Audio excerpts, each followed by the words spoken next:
Well, what I'm trying to do right here is to make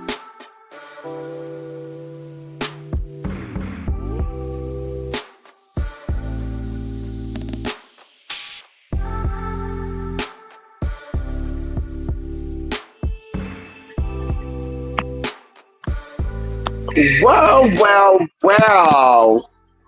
Hold on.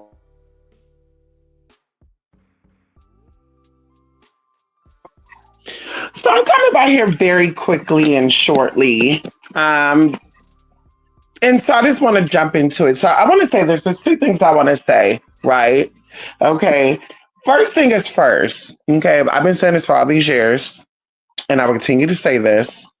And I even maybe want to put together some type of, I guess, what to do and what not to do when you're getting readings done with people. So that way that you're not setting yourself up. And this makes perfect sense as well because a lot of people, and the first I want to get into this too, shout out to my people out there. How you doing? Yes, honey. First thing in the day, first time I'm, getting into the tea. Yes, I'm kind of going horse, bitch. Okay, a bitch been talking, doing her thing for the past motherfucking week, bitch. Who you doing? And today we're going to kind of preserve it after this. Okay. So either way, you guys, throughout the years, I've like cut people off. We've done readings, and I'm like, no, don't, hey, don't say, don't tell me anything about this or about that, blah, blah, blah, whatever. Right. Some people want to kind of tell you their story before they get a reading on something. And I always tell people this, right? We have a lot of scammers. We have a lot of spiritual charlatans. We have a lot of people who are claiming to be gifted. And I feel like a lot of people, they've also did some type of test run throughout the years. And it's kind of like even like it, it didn't work out for them. So they stepped to the side and they let like, the younger, more stylish people, more attractive people come out and they kind of like mentor these people, right?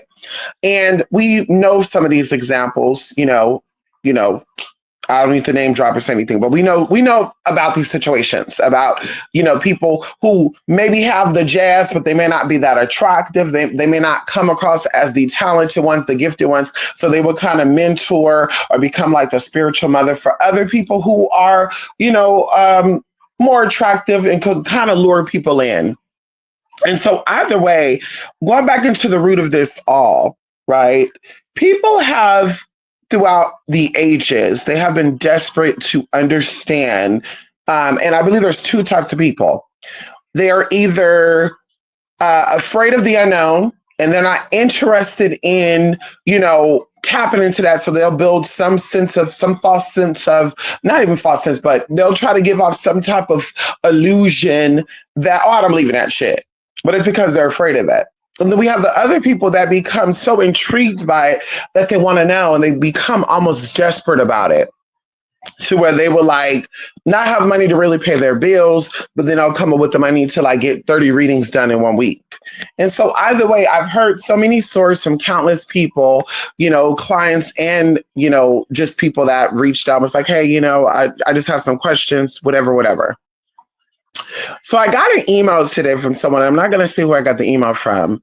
And this is the reason why I wanted to come and do this live, because I've explained this to you guys in the past. And even, this person is, and there's no shade, in the past, they were kind of guilty of, in the beginning, almost 10 years ago now. Wow, that's amazing, y'all. 9 years ago. They got their first reading done with me 9 years ago, right? September of 20 motherfucking 16. And they literally was telling me, yeah, another reader told me, another reader told me, another reader told me. And I always tell y'all respectfully, I don't give a fuck what another reader told you, because a lot of times these readers repeat back to you what you tell them. A lot of times these readers and these are people who have like, and listen, it gets to some real deep shit, y'all, right? I won't waste my time going into that. It will come up for you, okay, eventually. But these are people that have set up some type of system to know your shit. And that's why I've been telling you guys, truthfully, honestly, right hand up, bitch. And anybody come forward and say that I'm motherfucking lying. I don't work in groups with other spiritual people. I don't work in cahoots. We're not collaborating and your clients is my clients and I want your old clients. You go take my old clients. And we don't run like that. Okay. I don't operate like that because I know that people have done it. And even going into someone who got a reading done with me in 2017, 2018, because I think that's when I moved the first time. She became so combative with me that she started throwing up other spiritualist names. And when I told her that I really didn't want to hear about these other spiritualists because I really don't give a fuck about these other spiritualists, I'm not in cahoots with them. We're not, we're not coworkers. We don't. My business is not her business. She don't promote me. I don't promote her. Whatever. She actually went to the DM of this person and was basically telling her shit. Right. On the flip side to this person decided to hit me up. It was like, hey, do you know who blank, blank, blank is? And I'm like, no, playing this role. And she's like, yeah, well, they hit me up and saying that they got a reading done with you on this day at this time and blah, blah, blah, blah.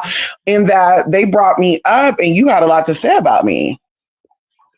And I was like, I didn't have nothing to say about you. I just told the bitch I didn't want to hear about you, which I have every right to do so. You're paying for my time, and the time that you're paying for, baby, is a limited time. Let's spend these 30 minutes or hours talking about you and your business.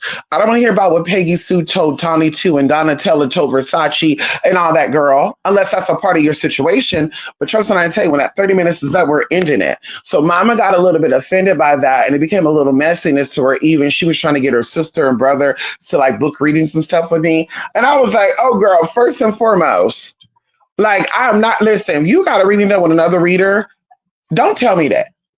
Don't tell me that. Just get your reading up with me, and then you compare and contrast behind the scenes what was right, what made sense, what didn't make sense. And then if you feel like, somebody's not really getting it the way that they should be giving it, then you kind of rebook another reader to kind of clarify. But people are messy, right? And that's from a client perspective. So you do not think that these people who are in cahoots, oh, this is my coven, this is my spiritual sister, or people who've never met people will go to bat for people. You don't think that they're talking behind the scenes about y'all? Oh, yeah, there was a client by the name of Mariana, and yeah, she was talking about her baby daddy, blah, blah, blah. Oh, really? And girl, they sit there taking notes down. Well, I got to know when she hit me up so I know where I know how I'm going to approach this situation, because a lot of you get readings done about the same thing with different readers, and like I said, they're talking together about you. Okay, and I even told y'all this back in 2020, and a lot of people even come across as if they're enemies when they're really not. So that's why I gagged when Witch Patrol was trying to say that I was in cahoots with Tina and them, when I was like, not to be shady or to be funny, but there's nothing that an American spiritualist can teach me about myself. There's nothing that an American spiritualist, someone who's in America, who practiced magic in America, can teach me about any type of ancient craft. Because if you have that type of craft, and if a lot of you have that, because if 10 people know it, 100 people know it, if 100 people know it, 1,000 people know it, and it just keeps going, then bitch, this world, this country will be operating in a whole nother frequency than what it's operating on. And so going into that, there's nothing two people can tell me, let alone people from the South and the Midwest, when y'all have the most racism, sexism, homophobia, transphobia in the motherfucking world. Okay, or we'll say in this country, not in the world, but in this country. And it's so strong and it's so prevalent that the gays and the trans and the blacks that are in these areas are so brainwashed into still loving you, into still respecting you, into still allowing you into their motherfucking home. I said the fucking Californian over here, bitch, I don't give a fuck about you, girl. I grew up there. That's the only place I knew. Bitch, I have no problem relocating because I know that this place is temporary.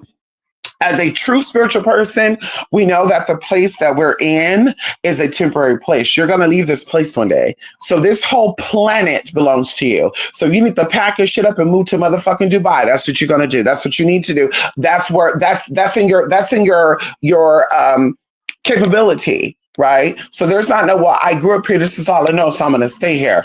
I hear stories of a lot of people, girl, that are from different parts of the world and they end up relocating somewhere else, starting their life all over.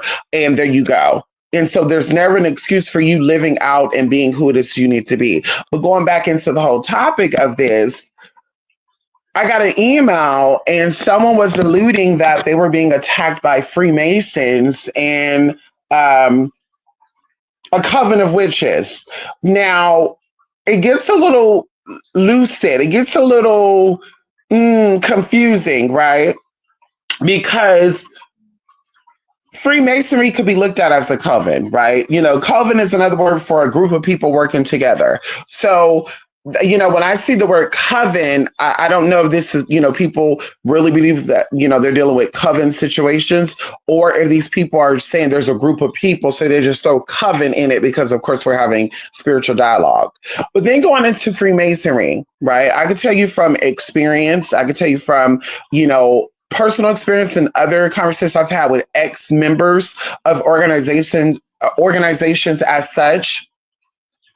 The only way that you're under attack by people who are true, because there's a lot of wannabes, and we know this. When it comes to witchery, there's a lot of wannabes. When it comes to any type of thing, there's a lot of wannabes, right?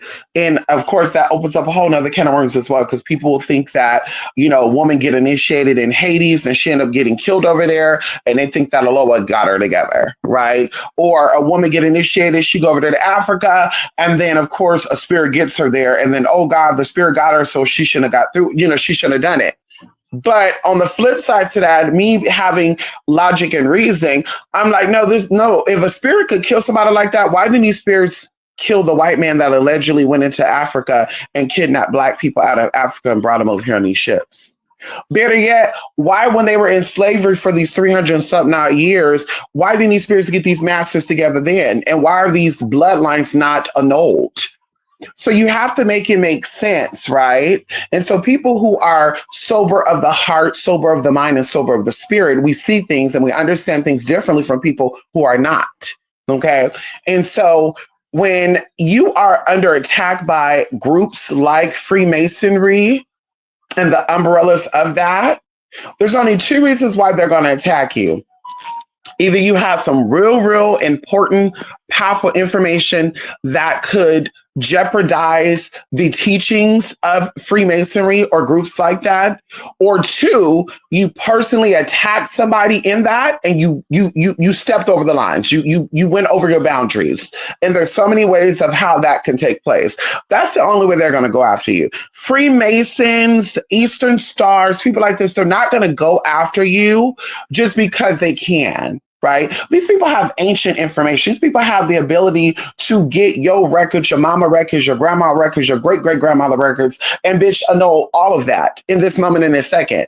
They have the right to what they call destiny swap. If you want to say that's a real thing, they have a way to work that shit out for you, baby, in real time, in real life, without dealing with the spiritual stuff.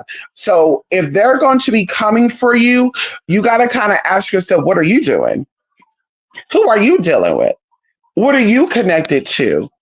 What did you do? Something that I learned a long time ago, that when you go seeking things, sometimes you find what you're looking for. What they say, curiosity killed the cat. Okay, curiosity killed the cat. You went looking for drama, trouble, and it found you. And it's something about that. And I keep telling y'all have to pray against these spirits and these energies. Yes, entertainment like YouTube and stuff is fun. Entertainment like TikTok is fun.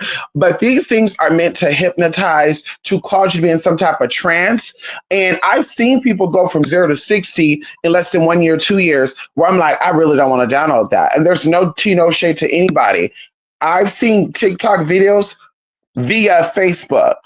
And I tell you, the people I know that are addicted to TikTok, they're losing it, right? And I'm not going to get into what they're losing, but they're losing it. And so where I'm like, I'm not going to have certain topics, certain conversations, because the opinions that they have are influences, they're demonic weapons. They're demonized weapons to attack not only their higher self, their higher thinking, but others who also are at a higher place or a higher understanding. And so that will cause you to fight with these TikTok people. That will cause you to fight with people who get these influences, even from YouTube. Because y'all, people got into YouTube shit too. People are talking about how they have the ability to get somebody together, missing a whole top row of their fucking teeth. People are talking about they got the ability to get people together, sleeping in the basement of their brother who's married to a woman. Like, girl, make it make sense to me. For me, to me, if you have the ability to destroy, you have the ability to build. If you have the ability to build, you have the ability to destroy. So why are we not focusing on our lives and our future? Because we all know that we're going to get older one day. So there's never an excuse, right? We all know at 20, We hope to see 30. At 30, we hope to see 40. At 40, we hope to see 50. So it just keeps going. So why are we not planning for that? Why are we just living it day by day and say, well, if I make it, I make it. If I don't, I don't. And then when you make it, you got to put your magic where your mouth is. Because now people like me are looking at you like, well, she's so powerful. But what is these sicknesses going through her? Because she have the power to manipulate energies, frequencies, and vibrations. Then she have the abilities to imitate, to manipulate, and shift the energies, vibrations that's going on within her body, because she's also a system. He's also a system. So this is where you start seeing the healing take place. This is where you start seeing things change within you, and then the world will start to mimic what is going on within you. So it doesn't make sense. So going back into the Freemason and all sort of stuff being attacked by Covenant witches, what exactly are you doing if this is real?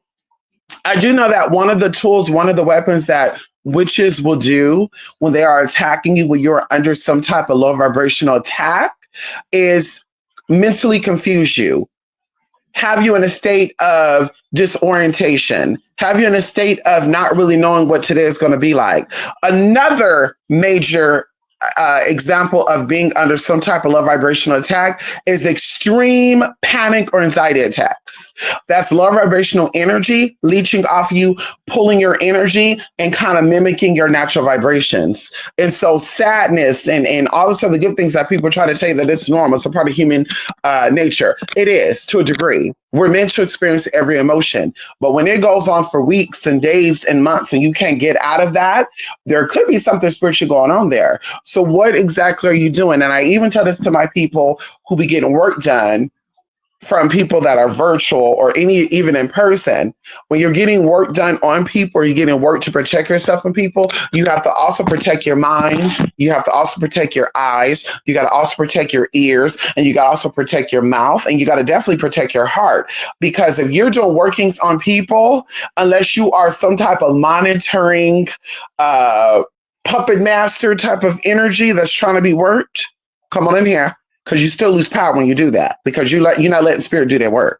So you're telling me that you're operating in the spiritual realm by yourself? Oh, that's even better. But either way, when you're doing work against people as a way to protect yourself and your eyes is still connecting with these people, you're leaving those eyes open to be attacked. When you're doing workings against people, that's why a lot of people on here that we used to be cool, no tea, no shade, I don't deal with them no more.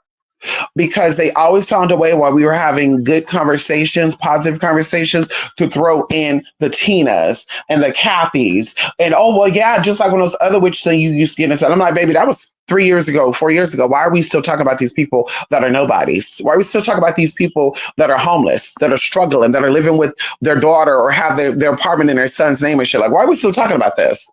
And then that's when I'm realizing that it is demonic attack, right? It is a demonic attack because they have to get into your ear. And it's not them doing workings for these people to speak about them. It's these people naturally being on that type of frequency. And because the energy has been sent to me and you're trying to get into my vibrations, if you're low, and that's what I want to also leave with y'all right now too. If you're in a higher state of consciousness, and somebody is sending someone who's also in a higher state of consciousness energy, and this could be any type of energy, nothing that is sent to this person is going to affect you in a major way. You may feel a little something. Oh, I noticed after we hung out, I got a little bit of food poisoning. I noticed when we hung out, my stomach kind of hurt a little bit. Oh, I noticed when we hung out, I had a headache, whatever. You're going to notice minor things, minor setbacks. Hell, maybe you'll even get a flat and then you can get the flat fixed the same day within the same hour, whatever. But when you are a lower vibrational person and you hang out with higher vibrational people, and we're talking about intentional low vibration, not you don't know that you're operating in this state, but intentional lower vibration. If you're operating from a lower vibrational state, and you connect with somebody who is higher vibrational, whoever is sending them energy from a lower vibration, lower frequency, you are going to get hit with that. And it's going to be hit in a hard way, not a light way. It's going to be hit in a hard way. And same with anything, right? If you're a high vibrational person, you got to watch low vibrational people, how people are talking, how people are walking, how they're maneuvering around you, because these people will allow energies into them. And it's not them allowing it. intentionally, but because they're on that frequency and the energy is being sent to you and they're connected with your energy, they also start to feel those frequencies and those vibrations. So now the energies are manipulating them and using them to be a little funny, to be a little catty, a little shady. Girl, I was putting shady and catty together. Shakady. Anyway, but they will use that energy to try to get you. And that's why I tell people the devil's always using people to get to you. That's how I watch who the fuck I fuck with. And if I get any sense of demonic energy with you, and when I say demonic, I'm talking about error. I'm talking about you may not know what you're doing. I'm speaking about some type of energies that's manipulating you outside of self because you're not in the state of knowing. That's what I mean by demonic, baby. If I sense any type of demonic energy and frequency with you, baby, I don't fuck with you, bitch. I will end that call. And sometimes my spirits will end it. I'll be on the phone with a fully charged phone, y'all. When that person get on that phone dies. And I'm like, what the fuck is going on here? And then I recognize it for what it is. Thank you, Spirit. Thank you, ancestors. Because we're always praying for protection. We're always asking our guardian spirits and our servitor spirits to keep energies and frequencies 1,000 feet away. We're always praying and asking for the disruptancy and the fucking dismantling of frequencies and ideas that are set up to cause you to fail. We're always asking for that. So when someone think they're about to get up and get something, girl, they might fall flat on their motherfucking face. When someone think they're about to get up and get you right together and you're praying for these things, sometimes the phone will die. Sometimes they'll try to reach out to you, but the spirit will say, no, no, no, no, no. And that's another thing, y'all, as a side note, because we talk about frequencies of people being motherfucking attacked. Oh, come on in here. Freemasons and covens are not going to attack you, bottom line, unless you are doing something to attack them. Or you have something, which means you had some type of secret about some type of ruling, and they're afraid that you're going to come out because you have that type of energy about you. So what energy are you giving off to be attacked by these people? Because they usually, like I said, go for people that are like that. Okay. Now, if they're fake Freemasons, I can't tell you how they operate because you got a lot of fake witches out here, a lot of fake psychics, and they kind of work against their own moral compasses, girl. And make it seem like they can just make shit up. And I'm like, okay, girl, that's why they leading y'all into fucking the lake of fire, girl. We're not talking about hell in the sense of you going to hell because you do witchcraft. We talk about the lake of fire where you're going to get cleansed to be renewed to come back and get it right the next time. That's what we're talking about. But anyway, so going into this, y'all, I'm sitting there thinking about this as we're having this conversation. And I'm really going to be done because I really got to go take some tea right now.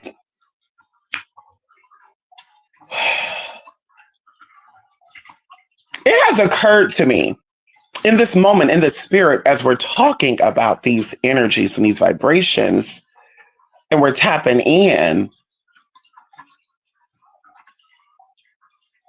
Desperate situations calls for desperate measures, and there is a spirit called Desperado. And so this spirit go by many names. And so when people come across as needy, you always will attract narcissistic, manipulating energies, masterminds, tricksters. That's just how that works, right? When you come across in this energy. And I'm just going to say this personally, I don't care for desperate people. I don't care to interact with desperate people, even if it's a business situation, and I get the sense of how desperate you are. I'm willing to go pawn my jewelry so we can get this work done. I'm willing to make sure my kids don't eat to get this work done. At that point, baby, I will politely, whitely, and very nicely tell you, baby, I'm not the one for you. I wish you the best on your search. There's other spirituals that will have you not feeding your children to get work done. There's other spirituals that like to be on the phone with you for hours because they're also desperate. But that's not how I work. So either way, someone I know, it seems like every time they connect with certain people, certain things happen to them. And this person in particular, and they might think that I'm coming for them and reading them down, but y'all, it came right now, and I'm going to talk about it. I'm not going to get into names and situations, but I'm like, they do protection work and they're doing candles and they're doing cleanses and all the good shit, but they're still being affected by this type of energy because the person that they're being receptive to, because I keep telling y'all, there's something called receptiveness, right? Receptiveness. This is why I say I don't trust anybody. I see you, I love you, I respect you, but would I fully trust you? Bitch, I always have one eye open on your motherfucking ass. Because as long as you got, what my mom say, as long as they got teeth, it can bite. As long as they got a mouth, it can talk. As long as they got legs, it can walk. Can we talk about it? As long as they got hands, it could swing. So, baby, if you got a mouth, if you are a mute, I could trust you. But the fact that you can talk, you can hear, you can move, and all that, girl, I don't trust a fuck ass thing. I don't trust anything that can fucking do that shit. So anyway, they are getting attacked through the laws of receptiveness because they are dealing with people who are lower than their frequency.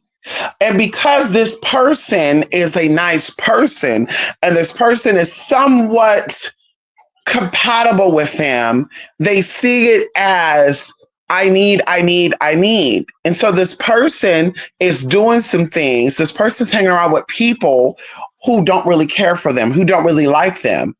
And we're going to get back into the A and the B thing. And it's a whole nother A and a B. So A is a person I know, B is the person I don't know, and B is the person that's causing A to have a lot of these issues that A is having. And A is like, I need to do protection, I need to do protection, I need to do protection.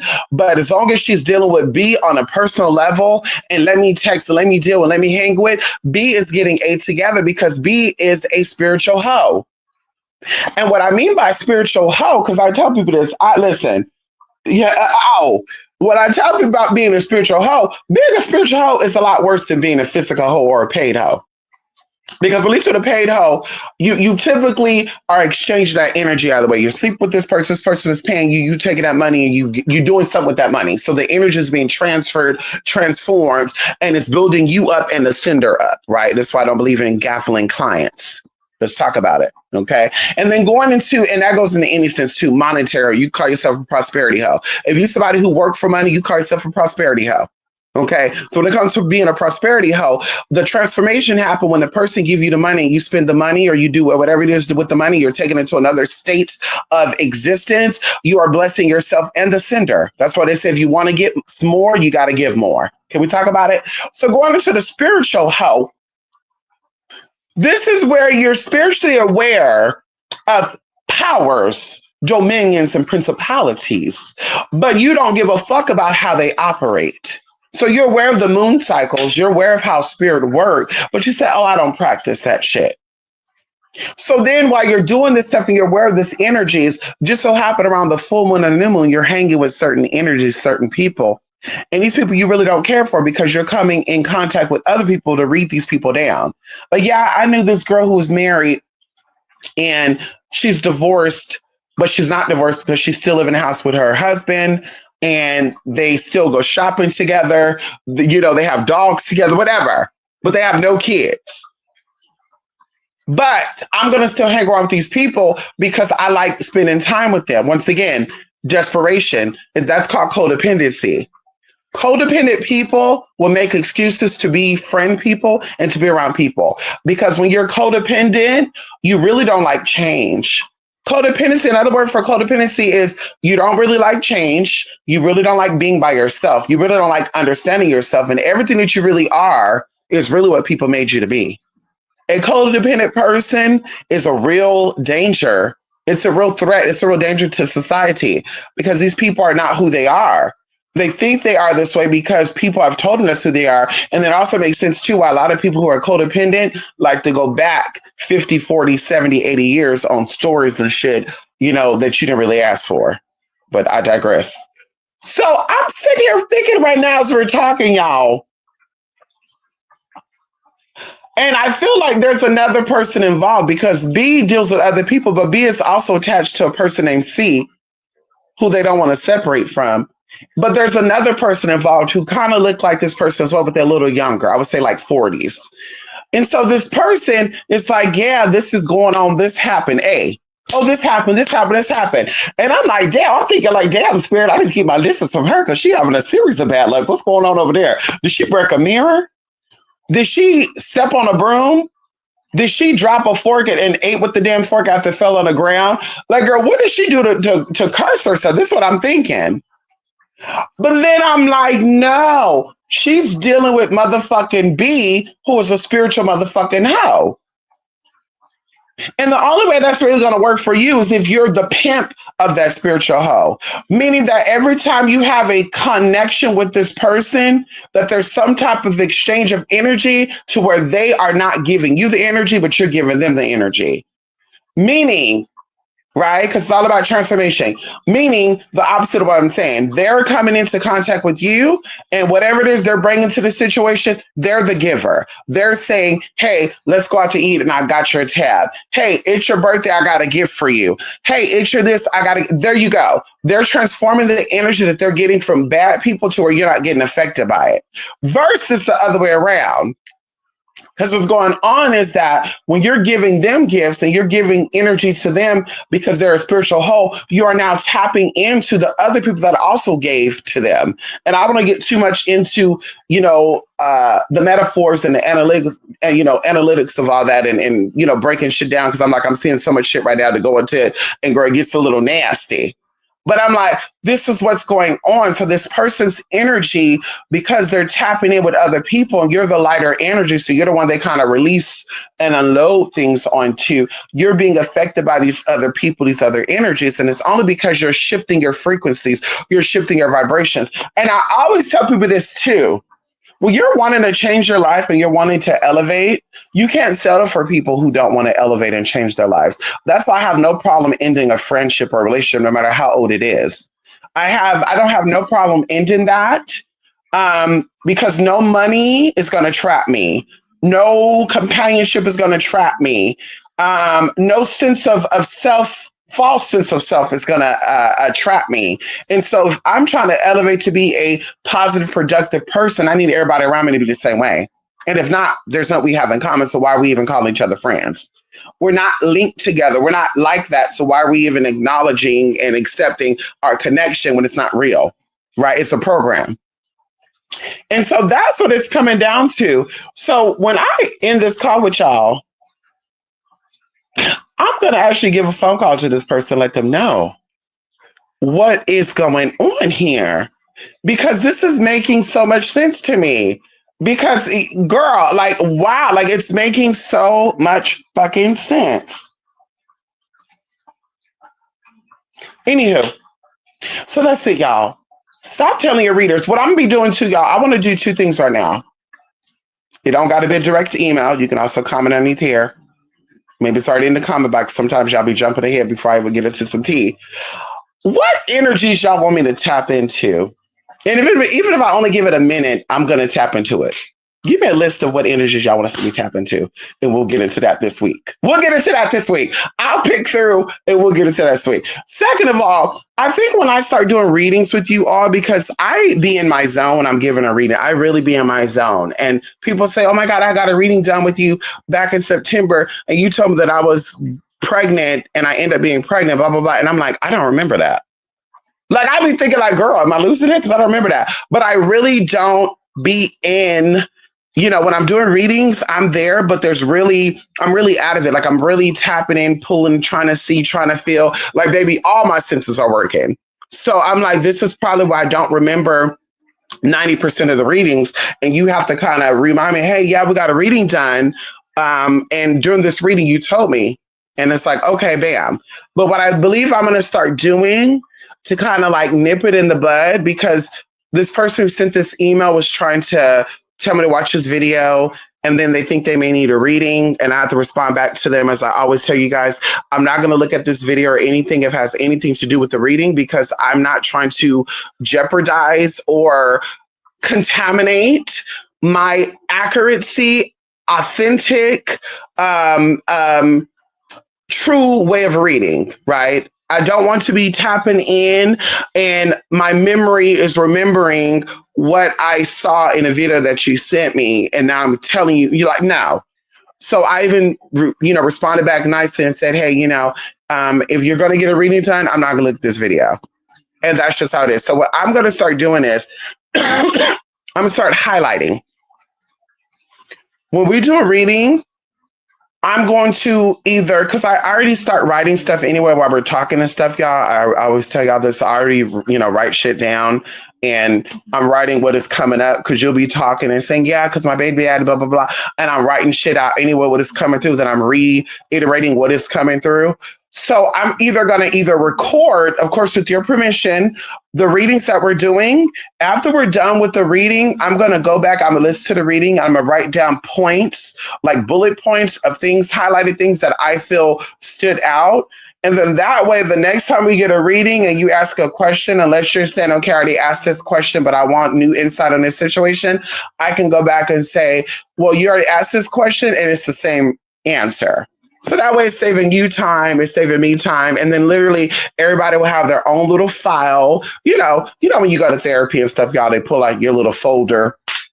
Even the doctor and sugar, they pull out your little folder. They're looking at all your notes. Oh, the last time we saw you was in 2005. Can we ask what took you 20 years to come back? Anyway, so that's how I want to do. I want to have a little notebook, a little file for y'all, and I want to kind of write this shit up. And I told you I have a little, high security little thing that I have going on. So that's where everything will be put at. So, bitch, even if something go down, bitch, you can't get these files. Hello. Can we talk about it? And then maybe down the line we'll call it the little black book of a spiritual mistress. Ow! No plan. But that's what I'm going to do, though. I think I'm going to do that.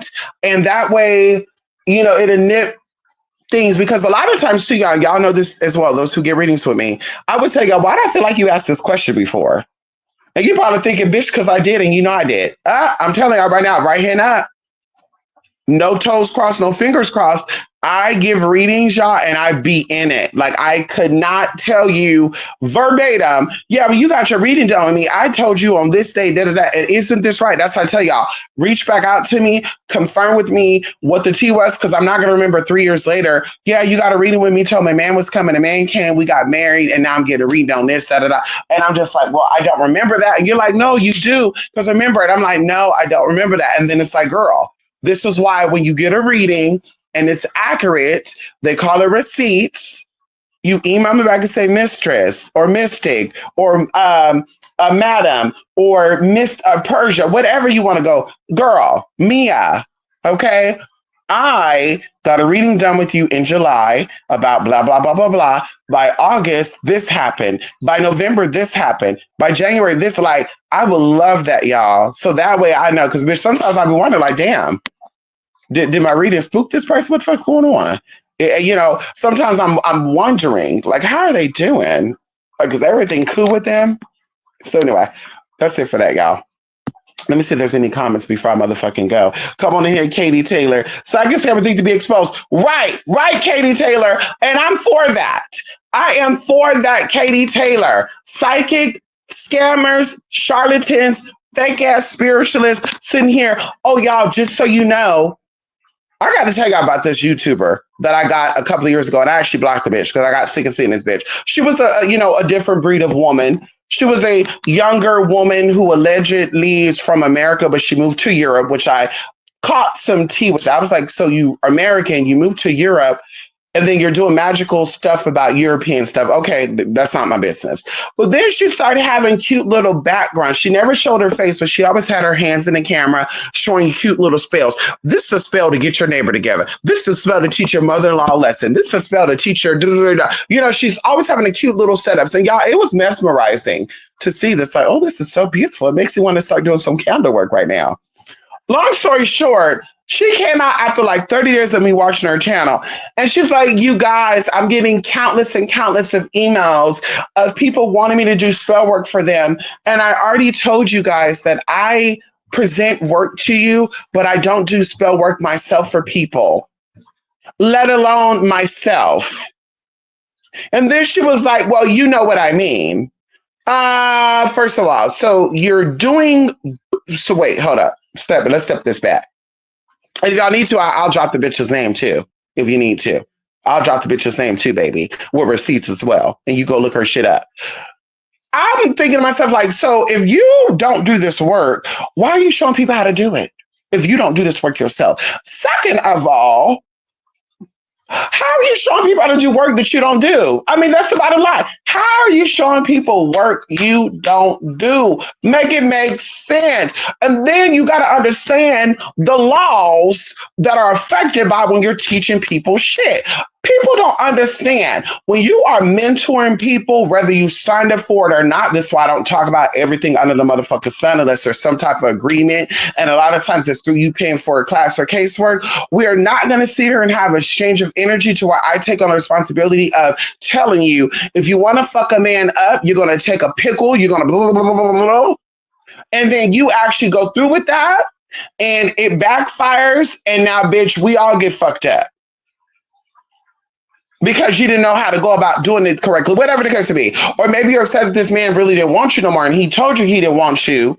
And once again, I'm not giving you a reading or anything. We're just having dialogue. I'm like, oh, if you want to get this man together, you get a pickle and I'm giving you the rundown of what you're going to do. And then just so happen you only want to get this man together because this man was not sexually into you no more. And he told you that. He actually broke it with you and you felt some type of way. You were scorned. So you said, I'm going to hit up this bitch and I'm figure out how to fuck this nigga up. And then like I said, it was an innocent situation. And guess what? Because I taught you how to do it, I may not did the work, but I taught you how to do it. I get a little bit of that karma. And that's how that works. That's called buying karma. So this is why, and I always say this again, this is why I do not show you anything or teach you anything that I have not done, because I do not know the consequence, the repercussions to it, or B, that I don't, if I'm feeling like, yeah, this person's a little mentally unstable, I'm not going to tell you how to go around doing shit because now you're going to be going around just fucking people up. I mean, think about it. It's just like people learning how to shoot a fucking weapon. And now all of a sudden, because you're upset, you going around getting people together. Well, whoever taught you how to shoot that gun, yeah, they didn't tell you to shoot it, but they're going to be guilty by association as well. They're going to be, in the spirit realm, they're going to be judged just like you're going to be judged because they kind of taught you how to do the thing and they kind of knew what it was. That's why I said, even going into parents and stuff, parents be thinking that there's no karma when things happen to their kids. And I'm like, I don't believe that. I think when your kids do fuck the bad shit, something that you taught them or something that you didn't protect them from cause this to happen to them, and you will be affected by it too. And you got to pay for those consequences too. You got to pay for those actions too. And it's not about guilt tripping, but it's really about you had a duty. And as the parental figure, as the guardian, that's why it's called guardian, protector, guidance. Can we talk about it? To teach something you did not teach properly. You did not teach accurately. And we go into maybe they didn't know because they weren't taught how to do it. Girl, there's a lot of things I wasn't taught, but I learned how to do. Don't give me that bullshit. There's a lot of shit that I was taught that I wasn't taught, but I learned how to do because I have common motherfucking sense. So just say that you're incapable. Just say you're incompetent, and girl, we'll leave it there. Girl, we don't got to get into that. Well, I mean, I really didn't know that. I really didn't know. Well, there's a lot of things I don't know, and I learned. That's what we know. I mean, in this world, we live in a free world. Why would I not want to learn how the Cambodians eat? Why would I not want to learn how? I mean, girl, we live in a beautiful world, regardless of what you think. It's a beautiful world, beautiful colors, beautiful people, different languages, different foods. Like, why would I not want to learn how to walk like they walk, talk like they talk? Why not? Because I didn't grow up like that. I didn't grow up learning about, I didn't grow up learning about, what would be a good example? I didn't grow up learning about the birds and the bees. But I'm very smart when it comes to sex. Can we talk about it? We didn't have no bird and no bee talk, bitch, as a kid. That's how I always ask people, what is a bird and bee talk? Because I never had a bird or the bees motherfucking talk. But bitch, I'm smart when it comes to sex because you know why? I researched. How about that? How about that? In high school, when it came to sex ed and they talked about this, that, I started looking shit up like, oh, okay, so this is what happened. And what? You can get an SD. What? You can get this and that. And what does that look like? And that created my obsession with the medical stuff. That's why I'm not really obsessed, but I am obsessed with the medical fields. And I love everything about medical, the anatomy, biology, the chemistry, the hormones, the enzymes. I love all that because it's beautiful to me. And also I know how to deal with and maneuver. So that way, if I see something on somebody, I'm not going to say, ooh, that's contagious. Because I kind of know, well, that doesn't look contagious because I don't see any open spores. So it's probably not contagious. There we go. So I'm just like, girl, okay, we need to expose them, okay? Sydney Prescott, what is your take on when it comes to working with spirits of High John the Conqueror? Well, first of all, hello, Sydney Prescott. I love High John the Conqueror. That is one energy that I work with. I do want to say this. There are servitor spirits under High John the Conqueror. So a lot of people think that they're working with High John the Conqueror and they're actually working with other avatars. And there's so many names that I can give to get into that. But High John the Conqueror is amazing, liberating, uplifting. If you feel like you're being enslaved, if you feel like you're being incapacitated, if you feel like you're being held against your will, if you feel like you're being, and that's another thing too, moving into the new era that we're in too. People can research other shit. They believe in the power of God. They believe in the power. And see, that's how we think. People be on some bullshit. People be on some bullshit, y'all. This is why I don't really care for people personally. I love y'all publicly. I love y'all professionally. But baby, I can't get down with a lot of people because I'm like, girl, if you believe in God, there's prayers for God to liberate you and free you from your conditions that you're in. Why are you not utilizing these prayers? If you believe in demonic forces and you believe in, witches and loas and, deities, Ganesha and all that, there's prayers to these beings and there's no proper way initially. If you're kept somewhere against your will and you don't have the ability to burn candles and all this good shit, you have a mind. You have a mind. Close your eyes, bitch. Respectfully. Close your eyes and visualize what it is that you're needing. Visualize what it is that you're wanting. Visualize what it is, even in that moment, you're emotionally broken. You have to quiet yourself down and understand you crying ain't gonna make it better. You not crying ain't gonna make it worse. Right? So be in the moment and understand that, bitch, things are working out for you in the spiritual realm and you closing your eyes and you speaking within your head. That's the realm that you're operating in. That's why they tell you it's so important to meditate. And in response to meditation, your body responds to that. Your systems respond to that. And so either way, High John the Conqueror is amazing. If people feel like they're being discriminated against because of their gender, their sex, two different things, their religion, their race, whatever, High John the Conqueror is amazing for freeing that. If you feel like you're being held against your will in a relationship, you want to exit out of a relationship with a friend, a man, a job, High John the Conqueror is amazing for that. A lot of people don't even understand too, there's herbs and there's seeds and there's fruits and there's items that connect you to these spirits, and you consuming these spirits or you consuming these energies allow you to embody these spirits, and you're also able to have things or have, open up channels to other things, right? And so, yes, that's how I feel about High John the Conqueror. Now, if you want to ask me, if you kind of ask me on the flip side, because I feel like this is coming up, they said that the slaves used High John the Conqueror to become freeness of the other, shit that they say. If you're asking me on the flip side to that, do I think that that's a real situation? No, I don't.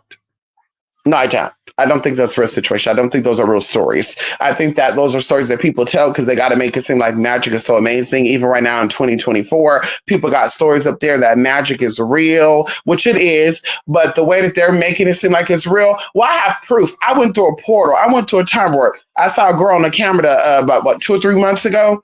Talk about she was in a hospital bed with makeup and shit on. Talk about, y'all, I don't know what happened, but I went to Walmart with my kids. We left at a Walmart. I was on my phone. We driving home. As we're driving home, I turn around. I make a corner. Now I'm always taking this way to go home anyway, because this is the only way I can get to and from from my house to Walmart.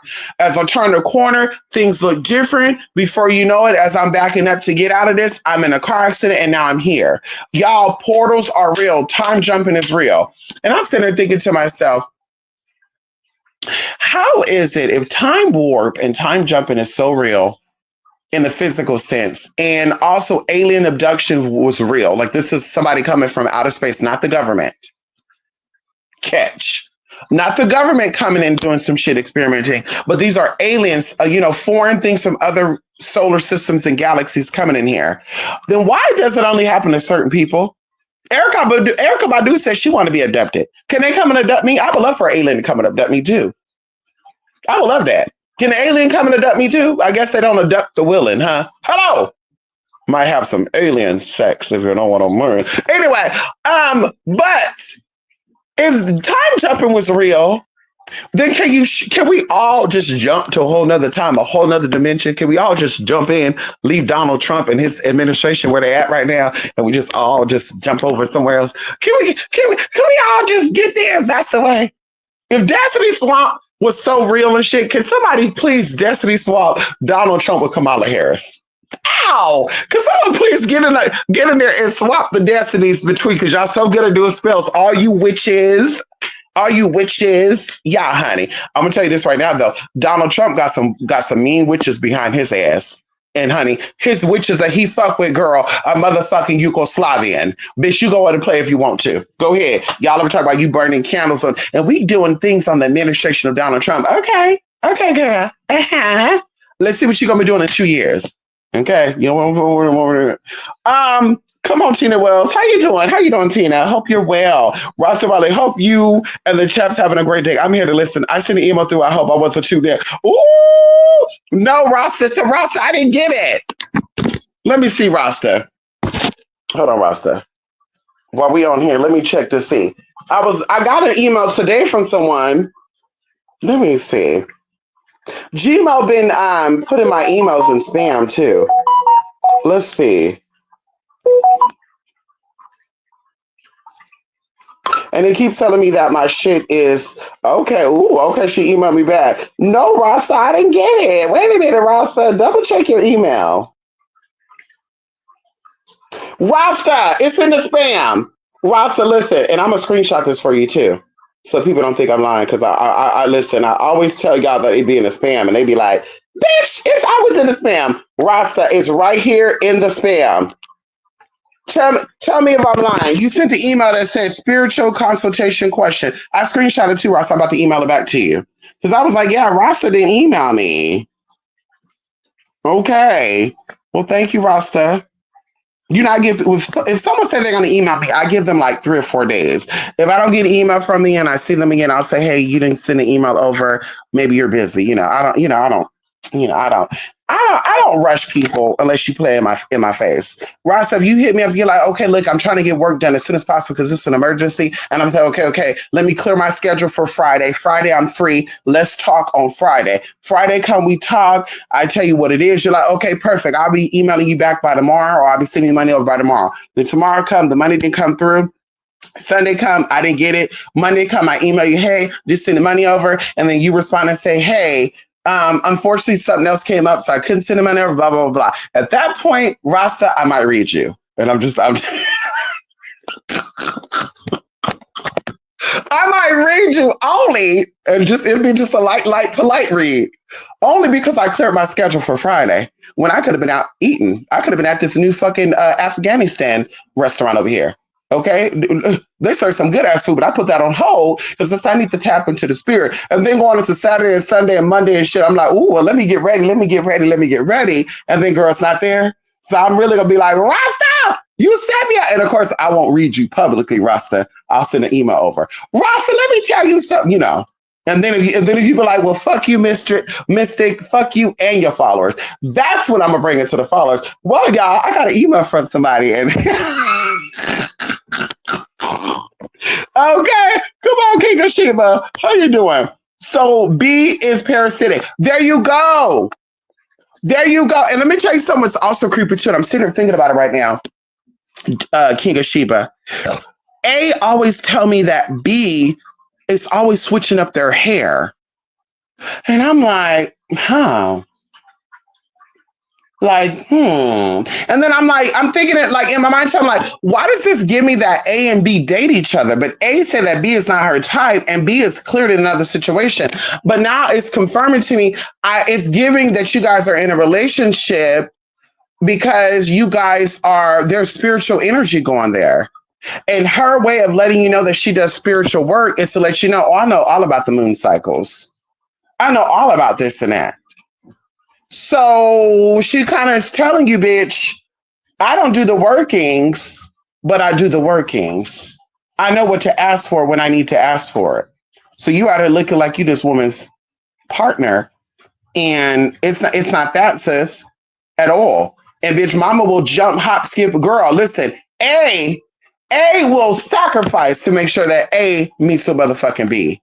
A will be like, I worked a 12-hour shift today, but B wants to meet up with me to have lunch. And I'm like, baby, you good. Because the only person I'm bent over backwards for it will be a husband or wife. I'm not bent over backwards like that for a friend. Love you. I'm not bent over backwards like that for a sister. Love you. But I'm not about to work 12 hours and then got to see your face. It might be pretty and all, bitch, but I want to see you like that. I'm sorry. Bitch, I've been working hard, girl. I want to break from people for a couple hours. That's how I do. So it's like, girl, for you to be like, I'm about to drop this and drop that, it's like, ooh, B might have you under some type of control. B might be playing with you and having some type of manipulation tactic going on. Like, oh, this gonna be my bitch. And B is distracting you off of your goal because B know that you want somebody, and B is gonna take up your time, your free energy, so that way you don't find them. That's what I said, honey. No, if B already got her shit or his shit together and you're trying to get your shit together, politely, B, unfortunately, I'm busy. We can meet up next week. You can meet up with them once a week, girl. If you texting and talk to somebody every day, that'd be another thing for that I don't be understanding people neither. If you're talking to somebody every day via the phone or text message, I don't got to see you every day. I don't got to see you once a week neither. That's not realistic. People who work a real job, people who have a real life going on, it is not realistic for us to meet up every day. Like, girl, come on now. Unless we've known each other for a long time. Now, we've been friends or sisters for years. I can see that. But I just met you a year ago, and our first month of us knowing each other, we hung out 7 times already. That's a little obsessive, babe. That's a little obsessive.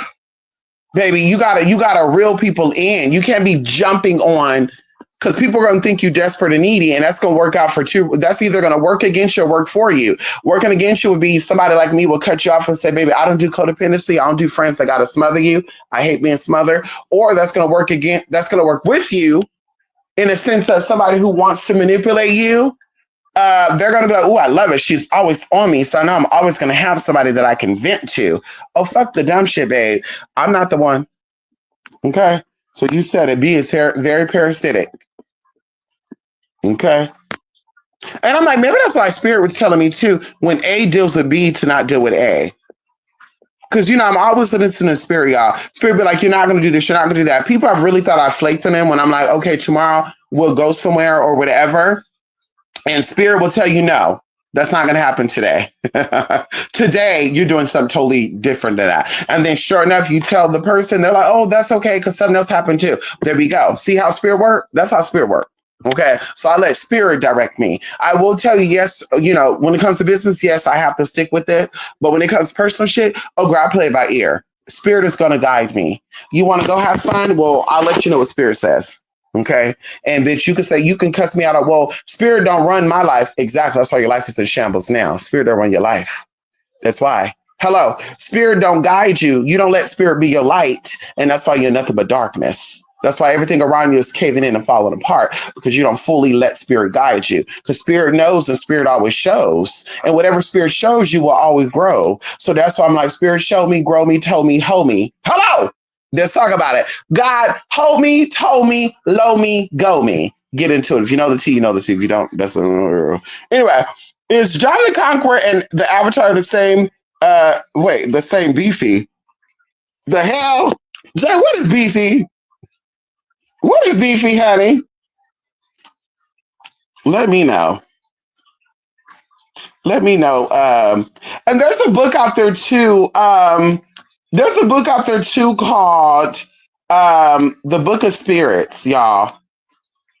I really wish that book that I had a long time ago called it was a website, y'all, and listen, y'all, that site is not even available. And it's still bookmarked on my computer too. And girl, I keep that for my inner circles, my inner circles, girl.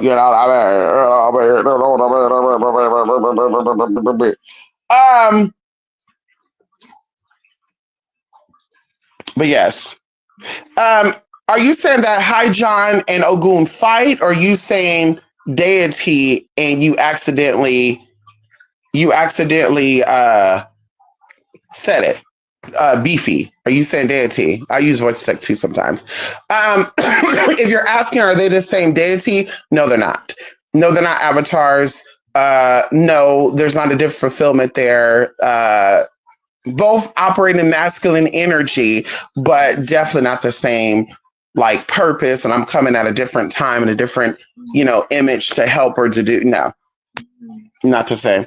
Also, I remember in one of your old vids, you asked me to name three Native American deities, but you also said there's likely only three real ones. Who are those three Native American deities? Huh.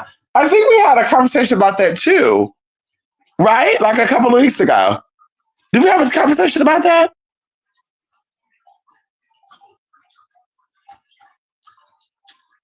Let me know. Unless I was going to email you, let me know.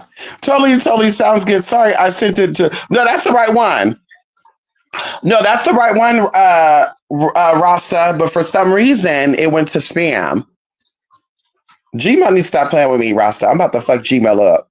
Okay, I'm about to cuss their asses out. They always telling me when my messages are full, I delete. And I'm like, girl, so do I need to start deleting when people email me and they don't email me back and like truth to this, I need to delete it? Because y'all like to save my emails, y'all. You never know. Somebody might try to, be crazy and lie and say, I emailed Mystic and girl, Your Honor, I emailed the bitch. The bitch emailed me back and said that she would blah, blah, blah, blah, blah, blah. Well, Your Honor, I have the original email right here. I don't know what type of documentation she put together for you or he put together for you, but this is the original email actually sent on October 16th of 2021. And it actually said blank, blank, blah, blah, blah, blah, blah. There we go. So you never know. You got to keep your shit, girl. Hello.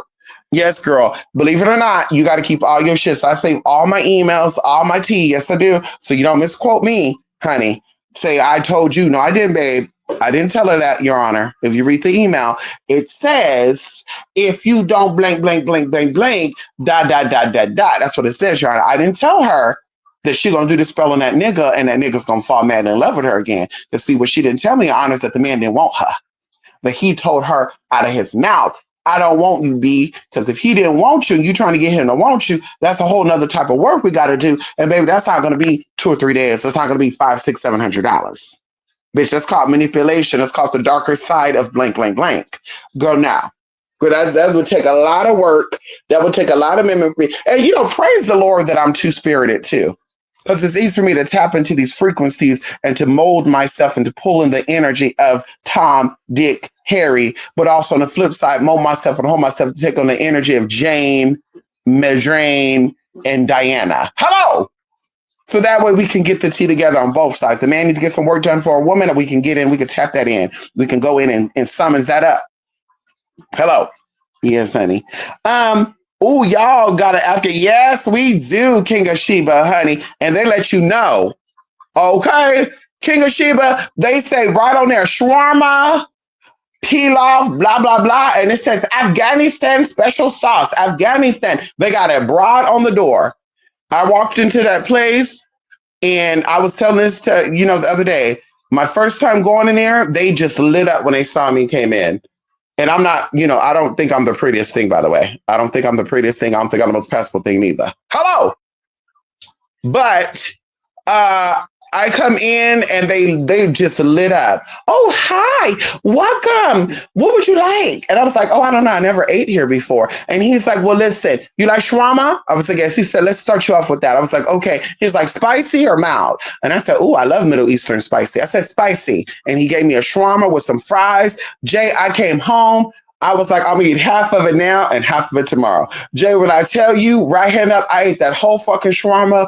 Even Anubis and Bella fucking ate the shit. It was that fucking good. Hello. I said, oh, the pita bread was perfect.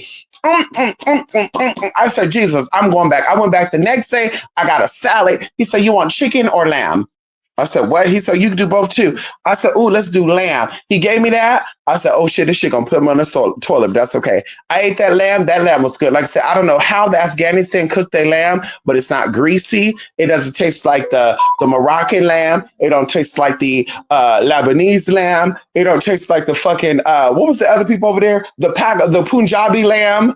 Okay, girl, they be doing some greasy ass shit. Girl, that shit was perfect. I got a burger with lamb bacon on it. It was to perfection. I said, damn, am I meant to marry an Afghanistan man? Am I meant to marry? Is my husband going to be Afghanistani? Is he gonna be out Afghanistan, man? Because they're gorgeous anyway. They're gorgeous. They're gorgeous, honey. They're very ethnic looking, but not so ethnic looking. They're exotic. Ooh, jeez, I need to take a trip over there. Let me ask y'all this. Is the band for everybody or is the band just for certain people, girl? Ow! Because I think I'll write a book trip over to Afghanistan and see what they're giving over there, girl. Have them cook me some fresh lamb and give me some fresh lamb. Anyway,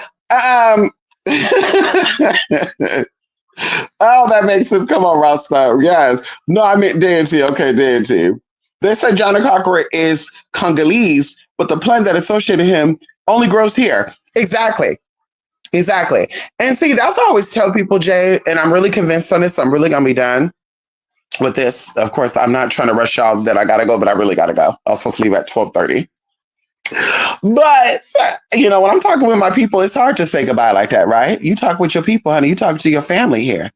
Okay? That'll be like girl, the people you want to not. Anyway, I won't get into that. I really do feel like the old world, and this is my perception through to experience and knowledge of the ancient stuff and the current stuff. I really do think that the ancient world that they speak of is America. And I'm even willing to say the Americas, right? Because things have happened over years, right? To where the history that we're taught, other countries are not taught these histories, right? And so even going into the dragon being slayed, red is the color of fire. Red and orange is the color of fire. And we know that dragons are considered fire elemental, even though they got water dragons too, by the way. I was going to come out with a thing on dragons, by the way. I'm thinking I'm going to do it. This is the perfect time to do it, huh? The year of the 9. Oh my God, I think we're going to do it. The year of the snake too. Ow, hallelujah. This is the time for us to do what we were going to do. So either way, red is fire. And we know that fire needs air for it to move. Air gives fire life. And so it's not a coincidence that we have somebody that's currently in where they need to get in and they're rearranging, changing, whether they're successful or not, they're talking about it. It's an idea. And we know that ideas eventually become things of the old world now being shifted into a new type of reality. And so when they talked about New World Order, I think a lot of people got lost in translation with that. When they thought that the New World Order meant that the government, who first of all established the foundation before a lot of us were even conceived or even put here, because a lot of us don't know what life was like before 1776 because we don't have our family history like that. Okay, so it was established and you were put under control at that point moving forward. So I really do feel like the New World Order, the new way of being, is the world outside of this old world, this ancient world, and them bringing those rules and regulations into this world. Because we know through history that the Europeans that came into America did not come here by choice. They were exiled out of Europe. We know out of human history that there was a fire that happened in Europe due to man-made conditions and issues, right? We know this. We know through also human history that when things are imprinted in you, these are spiritual practices, no books or any type of documentation would be needed for you to unlock these things because it's already within you. If your great-great-grandmother really practiced some type of magic, you don't have to meet or read a book on this type of magic to know that this is your magic. You don't have to meet a fellow witch or fellow spiritualist for them to tell you this type of magic you should be practicing. Something is going to happen to you throughout your life as you get older and things are going to unlock for you. You're going to say, damn, I have the ability to blank, blank, blank, blank, blank. And then you find out the people that your tribe is from just so happen was connected to that. And I even feel this back in the day before internet and shit even came about. People will always find their way back. Shout out to Beyonce, Find Your Way Back. And so that's what I think all this really is. I think that all this is the old way coming back in. And because the old way has been changed into a new way, and then it becomes the old way again, then it's a new way, then it's a change, like it's forever exchanging and changing. We're thinking that these new ideas are new when they're not new. They've been here.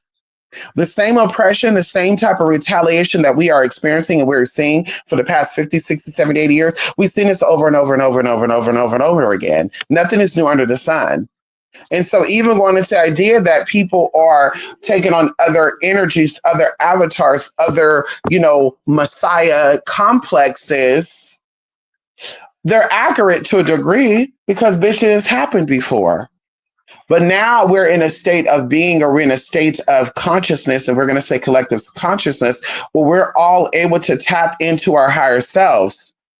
So if everybody came together in a state of higher self purpose, then we would see changes. But because we're so stuck in our lower self, we're so stuck in the trauma that our mamas and daddies and aunties and cousins and society have given us, instead of us going out to see therapists. And I always say, and I will continue to say this, I'm an advocate for therapy. I'm an advocate for counseling. I'm an advocate for psychologists. I'm an advocate for people who need, like, everybody needs some type of psychological evaluation and some type of, psychological assistance, because you were really brought up in some fucked up ass shit.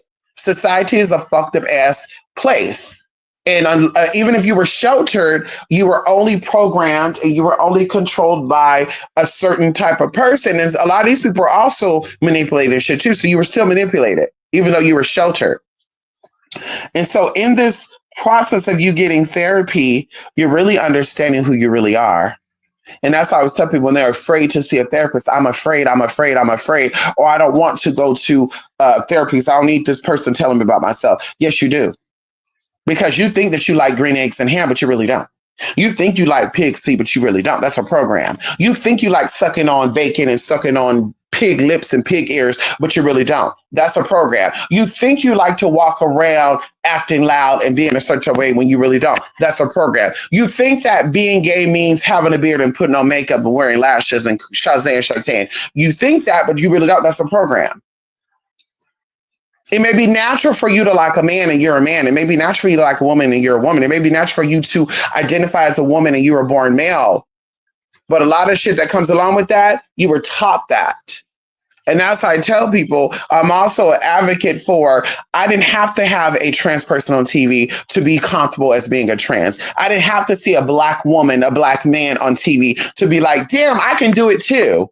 You know why? Because I grew up in a household that I was told I can do anything I want to do. I went to schools that I was told by the teachers and the principals I could be anything, I could do anything that I want to do. And although some people took that out of context and they fought people and they did stupid ass shit to prove that they can do and be anything they want to be and they want to do, I said, well, if I could be anything and I could do anything I want to do, and I saw people that looked privileged, I was like, well, they can get it. I can get it too. And that's what I spent my life doing. To say, bitch, I can get anything I want to get. If you think that you want luxurious things to give off a look, I only want it if it's going to make me feel some type of way. And the pieces I have acquired throughout the years, shout out to my supporters. Ow! Because you either bought me the gifts or you sent me money to get the motherfucking gifts. The pieces that I've acquired throughout these years, they do not make me. Because they're special to me because they were bought for my supporters. Okay, there was, and girl, some of these items are worth more than a lot of people's monthly, 6 months, even yearly salary, and I'm not even cutting in. So that's why I respect it. But does that make me? No, it doesn't. Because of course, what makes me is I think my how I treat people and how I feel about people. That's what I think makes me. A lot of people that are into that other bullshit, hair, makeup, and all. Listen, that's your tea. That makes you feel pretty. So be it. Makeup don't make you feel pretty, baby. I feel pretty or I don't feel pretty. Girl, bye. My mother makes me feel pretty. How about that? My dogs make me feel pretty. Okay, hello. Because, baby, with or without the makeup, without the motherfucking wig, bitch, they motherfucking here. And that's what it is, girl. I want to feel pretty. Though there might be some other shit going on with you that you think that the makeups make you feel pretty when it really doesn't. And that's probably why y'all gag when you put on makeup and the nigga say you look like a clown, or he say you giving off drag and you feel stuck way because you really thought that make you look pretty, but it really doesn't. Prettiness comes from the inside, not the outside. Like Beyonce said, pretty hurts. Work on the prettiness in the inside, not the outside, because surgery don't fix hurt. Surgery don't fix ugly, because ugly is hurtness, okay? So let's get pretty together, y'all, and let's work on the inside. And like I said, when the inside is good and it's working properly, then bitch, we treat people good. And guess what? If I'm treating you good because I'm healed and you treating me good because you're healed, then you're going to treat the next person good because they're healed. And if they're healed, they're going to treat the next person good. And it becomes contagious. Now, everybody that we encounter have a new way of thinking because they're healed or they're starting their healing journey. But because we meet blocks in the road, or because we meet people who don't want to heal, but they want to invest in everything else but healing, they don't want to be healed from what they go. They want to hold on to the memories of being slapped by daddy. They want to hold on to the memories of being hurt by mommy. They want to hold on to the feelings and memories of being hurt by this and that. And I remember when they told me this and that. Yeah, that was my issue too. By 21, I was over that. That was my issue too. Rejection. I was afraid of rejection because I would get rejected by aunties and cousins. I would ask no, but I would see other people get it. And I'm like, so what's really going on here? So bitch, I ain't asking for a fuck ass thing. And then I also built me to be a working person and say, I have to get what I want and I have to work for what I want. I don't feel like and maybe that's another thing too. Maybe a lot of people didn't get told no. Maybe a lot of people didn't get their ass because they were told no and they still wanted to do it. And maybe that's why they feel like I feel entitled to do it. Yeah, bitch, listen, I got my ass up, girl, so I learned, girl, if I want something, I got to work for it. If I want it that bad, girl, if it's meant for me, I'm going to motherfucking have it. That's what it comes down to, bitch. I'm not going to ask Tom, Dick, and Harry for it, girl. If I can't get it for myself, maybe you can't get it for me neither. Hello. And that's what it came down to. So there we go. The new world, the old world, baby. America is the old world. Everything is here. The ancient animals are here. How did the DNA get over here if that's not true? How's that? How did the animals get over here if that's not true? Then they try to say the oldest human skeletal remains, and I don't even know if it's still accurate, was found in Asia, and it just so happened was African descent. And people are like, how is that possible? Then, of course, they're saying, well, because the Africans went over there in Asia, which is true. But you got to really ask yourself, they named these places these things. The scientists are giving you the information that they made up. Can you make that make sense for me? If there was a blank wall, a blank canvas, and I as the creator, I as the artist drew lines with a dot, and you didn't know anything outside of that blank canvas, and you saw the drawing on this canvas, and you're like, what is this? And I'm like, oh, this is called pickle diddle. Now you're like, oh my God, pickle dillo. And then you find out that there's another shape, right? Somebody else, maybe I even draw another shape. And you're like, well, pickle dillo kind of look like squirrel. But they're two different things. But why do they look alike? Oh, it's because of the, and I'm still making shit up as we go on. Well, it's because girls all made up bullshit. History is history, girl. All made up bullshit, girl. And that's why they say the Africa is this and that, girl. What happened if Asia is Africa and Africa is Asia? And they just got you thinking that it's nothing else. And then, girl, the Asians look the way they look because something came and happened and God got them together. Like, girl, you just said, like I said, we don't know the real tea. We just know what they told us, girl. They were telling us this and that. And well, we found the oldest bone over here in Europe. We didn't dig it up. Because archaeologists already said that, girl, we're not using a dinosaur bone and shit when we're getting gas and shit. We might be using giant bones. That's what they said. We might be using human fossils. And they also speak about we're pulling from the earth. Honey, it's not fossil fuel, bitch. It's motherfucking earth. You're pulling the blood of the earth. Oil is the blood of the earth, and blood is in our body. Bitch, the earth is a living being. And so that's what's going on. But they got you growing fantasy world and shit, girl. And I'm just like, girl, that's your business, girl. You believe in that fairy tale bullshit, go ahead. Just like people believe in Santa Claus. I'm never telling a kid that Santa Claus is real. Don't even get me to lie, because I'm not. Like I tell people, I don't give a fuck about that. Santa Claus is not, no, girl. I'm not going to lie with you about Santa Claus. TT. No, please don't ask me. My niece, but listen, everybody already know. Don't get me to lie, because I'm not lying. I'm going to tell the kids flat out, Santa Claus is not real. Mom and daddy is slaving their ass off to make sure you have a Christmas because the elite told them they had to. And that's what's going on. So yeah, Santa Claus is not real. Mom and daddy is Santa Claus. Yeah, girl, I'm gonna rain on their parade. Oh well, judge me. I don't care. Bitch, then y'all upset when the kids lied to y'all. Well, he lied straight to my face, and I mollywopped his ass. Whoa. So you, or what they, oh no, what they, no, they'll say mollywop. I knocked fire from his ass. So wait a minute. You lied to your kid their whole life about Santa. Then they get older. They lied to you. Now you whooping it for that. But why didn't you whoop yourself for lying about Santa Claus? Because that's what I'm for. Why didn't you whoop your own ass about lying about Santa Claus? That's not exciting. You know, it's not, I mean, it's not exciting to be like Santa Claus, Santa Claus. Girl, but they always say fictional is more exciting than facts. And that's true. That's why people like to lie. They like to make shit up because it sounds more exciting when you make it up. When it's real actual, oh, this is boring. I don't like this. Oh, this ain't a thing. Oh my God. What is this? Yeah. Or bitch, you're talking out the side of your neck. Well, clearly you didn't read. I'm one of those people that read outside of jail. I'm one of those people that I was in the library, girl. I was cutting school in the library. I wasn't cutting school to suck dick and get fucked and do drugs and drink and go to house parties and shit. I was cutting school to be at the public library, bitch. That's my ass. That was my motherfucking ass, girl. I'm the bitch that was cutting school to be in a motherfucking public library.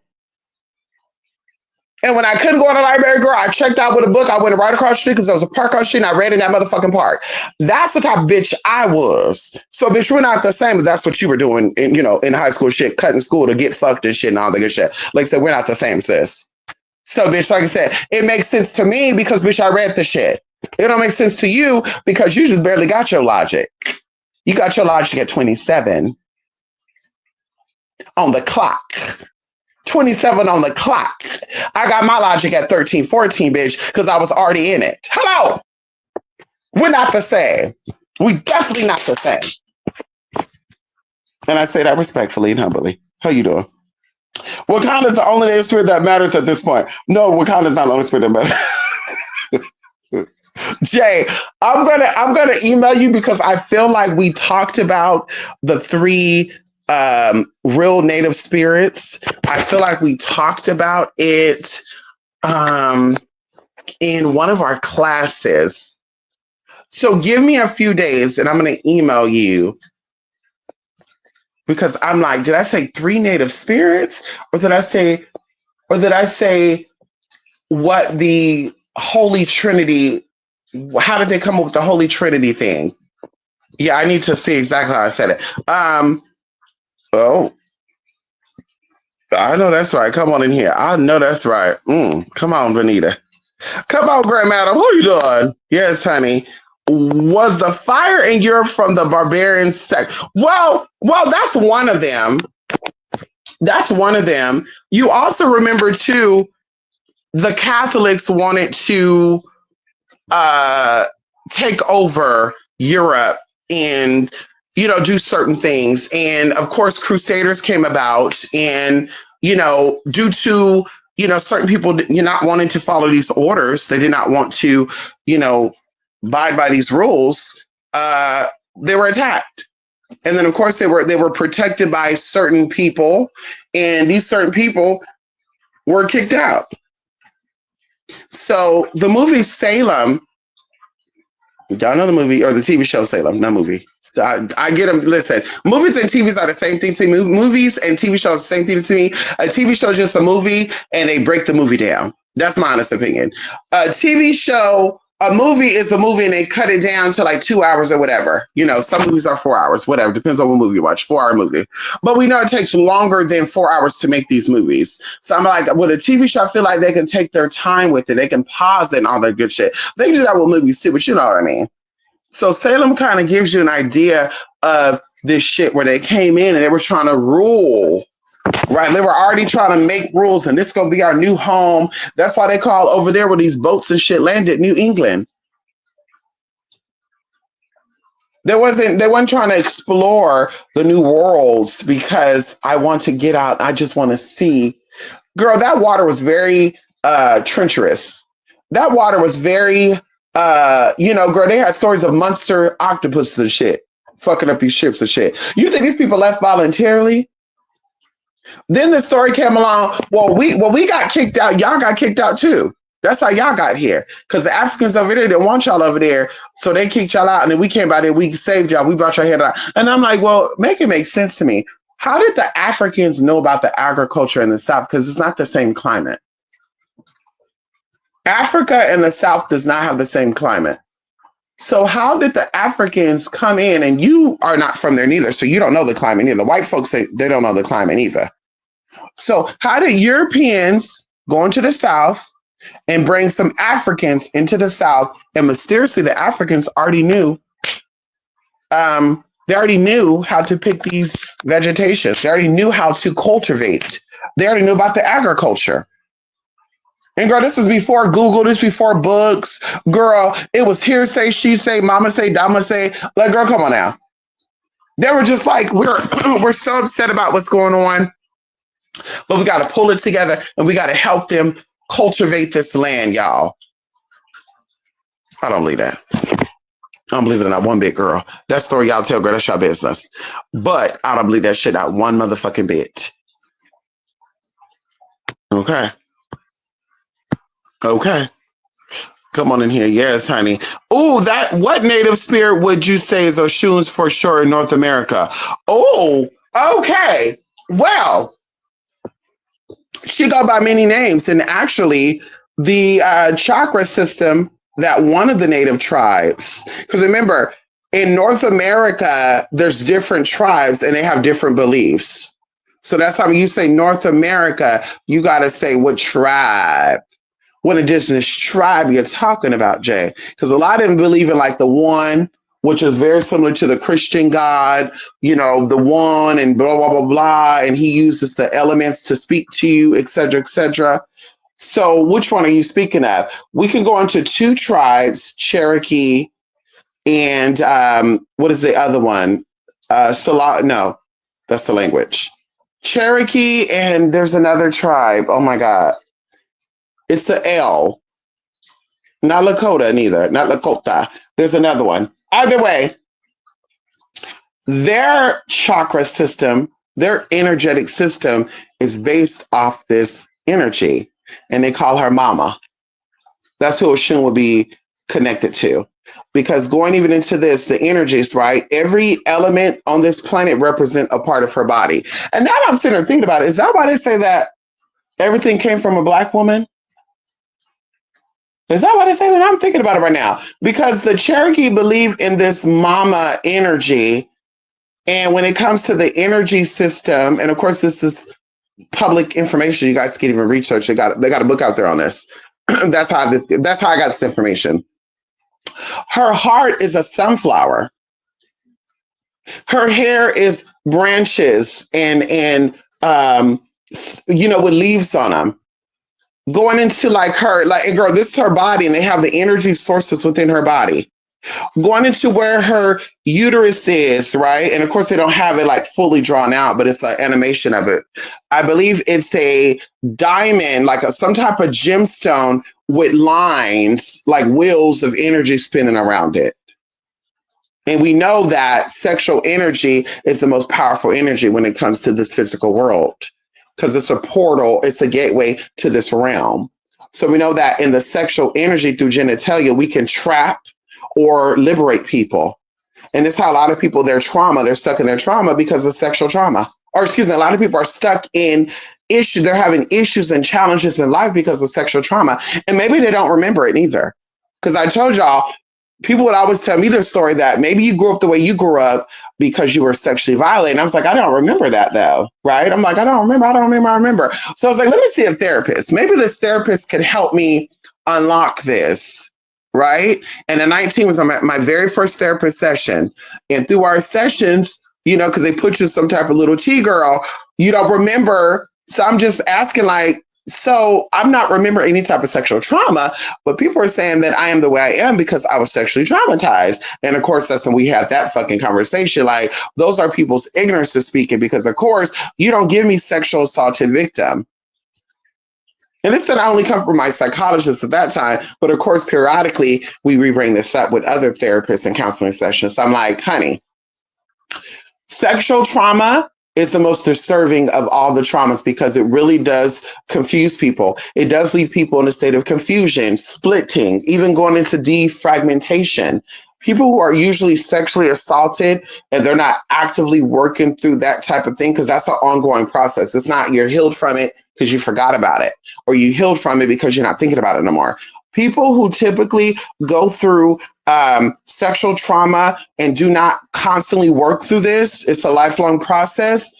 they will start to have some type of defragmentation of identity. They will have some type of split of lower self, higher self, right? And so they will feel torn. So they're always in this state of knowing, I need to know, I need to clarify, I need to see. And it's not a nosy thing, but it's kind of like, I'm feeling something within me. I don't know what it is, but maybe I'm going to get it out through my curiosity. Then I become curious about more shit. So I always remind myself when I'm dealing with people that come across sexually traumatized and or I know for sure they are because they've told me, I'm like, oh, they're not going to see things the way I see things. They're not the perception is not going to be the same. So I'm very, compassionate about that. Like, ooh, this is a victim. This is somebody who has some type of trauma inflicted on them. Okay. Anyway, serious trauma. Last question on the native stuff. Were most venerated beings here actually just ancestral spirits or elemental spirits? So you're asking in the ancient world during the native time, were these actual people that actually existed, or were these spirits of the elements?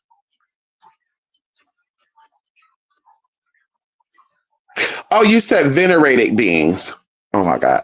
Venerated beings, keyword venerated. Most venerated beings here, were they actually ancestral or elemental?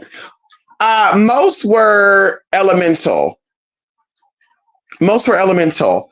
And I'm like, that's kind of hard to answer because they could be ancestral in a way too. So that's kind of, I'm not gonna say a trick question, but yeah, most elemental. Because we do have ancestors, forefathers, that people would consult with their ancestors about things. They would go into the TP, they would go into their sweats, lodge, and they would meditate. They'll be in there for a couple of days and they'll come out and they'll say, hey, I talked to Papa Big Bird and he told me blah, blah, blah, blah. So definitely, but still thinking about this as well. They're named after, when it comes to Native American, they're named after elements and or creatures. It's always some type of bush monkey, seahawk, blackbird, black squirrel, big bear. It's always something with animals, elemental, or something with energy, fire, firehawk, firebird, blackbird. Yeah, and these are actual real last names too. So, like I said, that's a little tricky to get into, but they did venerate mostly elemental spirits, like I said, from time to time, because they feel like the closest thing to them. And I think that's where a lot of these teachings come from, people saying you don't venerate your ancestors. You deal with the energies that we have here. Okay, so there we go. Wait, so was there a bit of switch up, and did the Moors ever work in the Catholic Church Romans? Oh, definitely. Yes, the Moors definitely worked in the Catholic Church of the Romans. Yes, definitely, honey. Definitely. I think there's a lot of stuff that has happened, Jay, and I feel like, see, and that's what I want them to release. Fuck all this dumb shit about, well, not dumb shit, respectfully. We don't really care about UFO files being disclosed. We don't really care about John F. Kennedy shit being released. We don't care about that, girl. I mean, girl, y'all don't care. We don't care. What y'all gonna do? Y'all gonna tell the truth and what? Then we're gonna cuss y'all out. I mean, girl, what's really gonna be the tea? We don't care about you unfolding or unlocking the MLK documents. Girl, we don't care about that. In all truth and honesty, we don't care because we know agents, we know workers for the agents, girl, and betrayal of the agency, and girl, that's why y'all took this man out. But I want to know, are they going to unlock and give us the tea and show all the secrets of the Vatican? Are they going to tell us and show us everything they found in these caves in all of the worlds, the caves of California, the caves of Arizona, the caves in Utah, the caves in Nevada, what they found in these national parks? And that's another thing, too, about the distractions of the Bigfoots and stuff, too. Can you really release shit that's really gonna really take us up? Because you really got us thinking that you got us focused on the bullshit. What's in the Vatican's log? What's in those logs over there? What's in those temples? What's hidden underneath the fucking Vatican City? Can we see this shit? Tell those documentations to come out. Can we do because y'all got everybody's fingerprint from the dawn of days. Can we go ahead and have our ancestors' files unlocked? Can we see why y'all locking up the Black Madonnas and shit over there? Can we see that? For those who've been in the South for all these years, hundreds and hundreds of years, can y'all excavate the mummies, pull the DNA, and we see what's really going on here? Because see, the 23andMe bitch is some fake ass shit too. And I'm standing on that. Can we excavate an ancestor who's been passed on? We take some of their bone work, because the bone is still there. We take some of that bony tissue. This is what y'all should be asking for. Excavate the ancestors who have been buried for, they say 1776 and shit, 1892 and shit. Y'all seen these cemeteries, girl, 1899. Girl, that was a cemetery. Girl, over there in the cemetery in Northern California, girl, I think the oldest cemetery I saw was like 1884, 1886? I was like, damn, they've been there for that long? So it's like, can we excavate these people remains? Can we do some 23andMe? Because y'all finding these mummified, and we know what y'all doing with this anyway. See, because y'all think the word's going to be with whatever y'all think the word going to be with. And I really think they're reawakening these people. There's lost languages they're trying to reawaken. There's lost people they're trying to reawaken. They found people over there in Brazil, people over there in, thousands of years ago, 3,000, 4,000 years ago. Y'all look this up. A mummified girl. They found a mummified girl over there in, was it Venezuela? Mummified girl. She was perfectly preserved. She had very dark skin with straight hair. And so a lot of the comments are saying, oh, she, this look like a homeless girl that got stuck outside. But you clearly see this is an old person, because that like things that look like moccasin and shit. So girl, what are they gonna do with this shit that they're pulling out, and they pulling out of the ice and the caves and shit? Can we see what y'all pulled out of California? Can the Californians know just how powerful they are? Can we see what y'all found over there in New York? But this is what I won't disclose, Donald Trump and the administration. Fuck the dumb shit. What did y'all find over there in New York, in those underground cities and shit, of the underground space over there? Same thing with LA. What did y'all find over there in LA? In the downtown LA, DTLA. What did y'all find over there? Can y'all tell us what y'all found in these underground cities and shit? Because see, y'all slowly revealing to us that y'all found shit. What did y'all find? I think we have a right to know, as taxpayers, as human citizens, as people of this world, we have a right to know. If you're from San Diego, California, you have a right to know what they found over there. Am I right? Am I right? You have a right to know what's been logged. See, that's another thing too y'all need to do. I need y'all to go get a library card.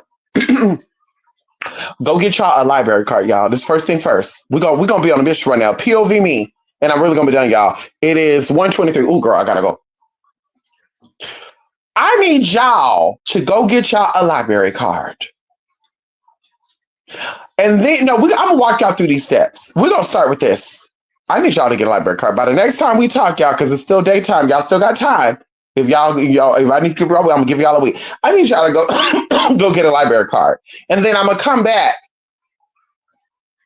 and I'm gonna tell y'all what y'all need to do once y'all get that library card. Because when I tell you, there's information right underneath you and you don't even know it. Like I found out, y'all, right? Because I didn't even know this, right? Like until I started doing my research. I think New York is 33 feet above sea level. So New York is kind of low. New York is very close to the water. And I've always been, curious to know why there's never been any type of flooding and stuff, even with like hurricanes and shit, right? Like New Jersey have gotten. Because 33 feet is, it's 33 feet above sea level, not below. Anyway, 33 feet is New York. Girl, that's not that high. I think waves are taller than that. So I'm like, why haven't New York ever had a tsunami or any of that? And I'm not wishing on that, but what's really going on, right? And so either way, y'all, I went to a place, and I was curious to know because people are like, you know, you don't want to deal with this. And every time I go to the city, I feel energy and it's in my, oh, this energy is powerful in this city. I want to start coming here to do my rituals. And I was traveling up there at least once a month. Hold on. Decline. Because she know goddamn well I'm on live. She see the motherfucking live on her motherfucking phone. Bitch, don't motherfucking try me. Anywho, y'all know when I call her back, she gonna try to cuss me out. But I went to their library and I said, I want to find out where blank, blank, blank, blank, blank, blank, blank. And so I was like, hi, can I blank, you know, and they were like, oh, but we need your library card. I was like, well, I don't have a library card. I'm actually visiting. I'm actually on some type of, you know, history, you know, I'm doing work, you know, I work for a historian, blah, blah, blah, blah. And they're like, okay, so we need your ID. So I gave her my ID and then she took me to the area and y'all, I'm sitting here going through shit, y'all. And it's everything that's been published in this city, everything that's been documented from like city records and stuff was there. And I was so blown away by even some people having encounters with things where like even like a whole group of people vanished, like a whole group of people or this was like years ago, like 2017, 2018. I can't remember if it was a group of people or a whole neighborhood just vanished. Like the people just left. And they kind of like put something out about it and then they kind of like made it. And it was kind of giving me to like story about the vampire and shit. When there was a zombie and a vampire and it was only in the newspaper, y'all, but they never talk about this again, but it was actually documented in a newspaper where the ambulance showed up to a location, the man was dead, and then, girl, they tried to resuscitate him, it didn't work. Finally, they get him back in the ambulance, and girl, hey, listen, y'all, there's a lot of stories about that too, all around America too, by the way, a lot of stories. So I just think, like, girl, like, listen, y'all, you want to know about a lot of tea? Y'all, get your library card. That's all I'm going to say. We're going to keep there. Get your library card. I'm going to come back and tell you in a couple of days what you're going to do with that motherfucking library card, girl. Yeah, listen. Okay? And this is where you're going to get into the magic of your land. You're going to get into the magic of your land. Because a lot of you are in land right now, but the land don't want you there. I'm going to be quite honest with you. I'm going to be quite frank with you. Can we be honest and real with you? You're living in a land that they don't want you there. But you want to stay there for whatever reason. Codependency, Stockholm syndrome. You feel bad. You have memories there. Mama this, mama that. Right. But the land don't want you there. And when you start tapping into these elemental spirits, they tell you, ho, go home. And you thinking that they're giving you another language. So now you're like, hoagie ho, hoagie ho, hoagie ho, speaking Sade Wami, Same Wami. And people are like, what language is that? Oh, I don't know. The deities gave that to me. No, they're telling you to ho, go home. They said ho, go home, not ho, go ho. They said home, go ho. Home, ho, go home. And so a lot of y'all are getting fucked up. The money is not right. The health is not right. Things are not right because spirits don't want you there. You're digging, you're buying land, your own land, you're on precious land, you're on sacred land, first and foremost. And you think you're going to disrespect these spirits. These spirits want to get you together. And so, like I said, respectfully, honestly, we're going to start offering land readings. Ow! We're going to start offering. Maybe I need to show y'all some examples, though, y'all, because this is why we be doing Midnight Mental and stuff to show y'all what we can tap into, we can fool in and tell y'all what we getting. Pull in, tool in, and ghoul in, okay? Maybe I need to start giving y'all little readings and stuff to say, okay, what area you in, what county you in, you're having whatever. Girl, we're going to tap in and see if the spirits want you there. We're going to see if the spirits even want you there. And then we're going to say, you know, and then you're going to get it because a lot of you are going to say, yeah, someone's telling me to relocate to North Carolina anyway. Yeah, because spirits over there in Georgia don't want you there. They don't like you. That's why you need to relocate to North Carolina. Your ancestors trying to save you, baby, because as long as you stay over there in Georgia, you're going to get ate up, swit up, swallowed up, and decapacitated, girl. Not incapacitated, decapacitated. But anyway, girl, you got to go. So this is why, like I said, girl, you know, when we know better, we do better. That's it, honey. Come on, Billy. For some reason, I've been more drawn to the darker gods like Lucifer and Situ. Well, let me tell you something, Billy Loomis. And of course, it's just a question. Um, Tell me just give me the first 12 years of your life. What do you consciously remember you experiencing the first 12 years of your life? We'll say first 11, because there's a reason why you go from 11 to the teen, then from the teen to so forth. So there's a reason why they call it 11, 12, 13, 14, 15, 16, 17, 18, 19. 12 is the middle period between being a kid again and, being an adult and then being a kid again. That's why a lot of cultures celebrate 16-year-olds being a woman, becoming a woman, and a man becoming a man, 15 and 16. So either way, 11, the first time years of your life, what do you consciously remember? And then when you went to therapy, what did your therapist tell you? Because I'm going to tell you this right now. I was so into the heavy, dark shit too. I was a punk rock. I was a very rebellious, especially when I got, in the situation I was in with those people. I was like into black, upside down crosses because I knew what the cross meant. So I was like, oh, we want to reverse this energy. Like I was into all that. And then I made a pact with a demonic energy.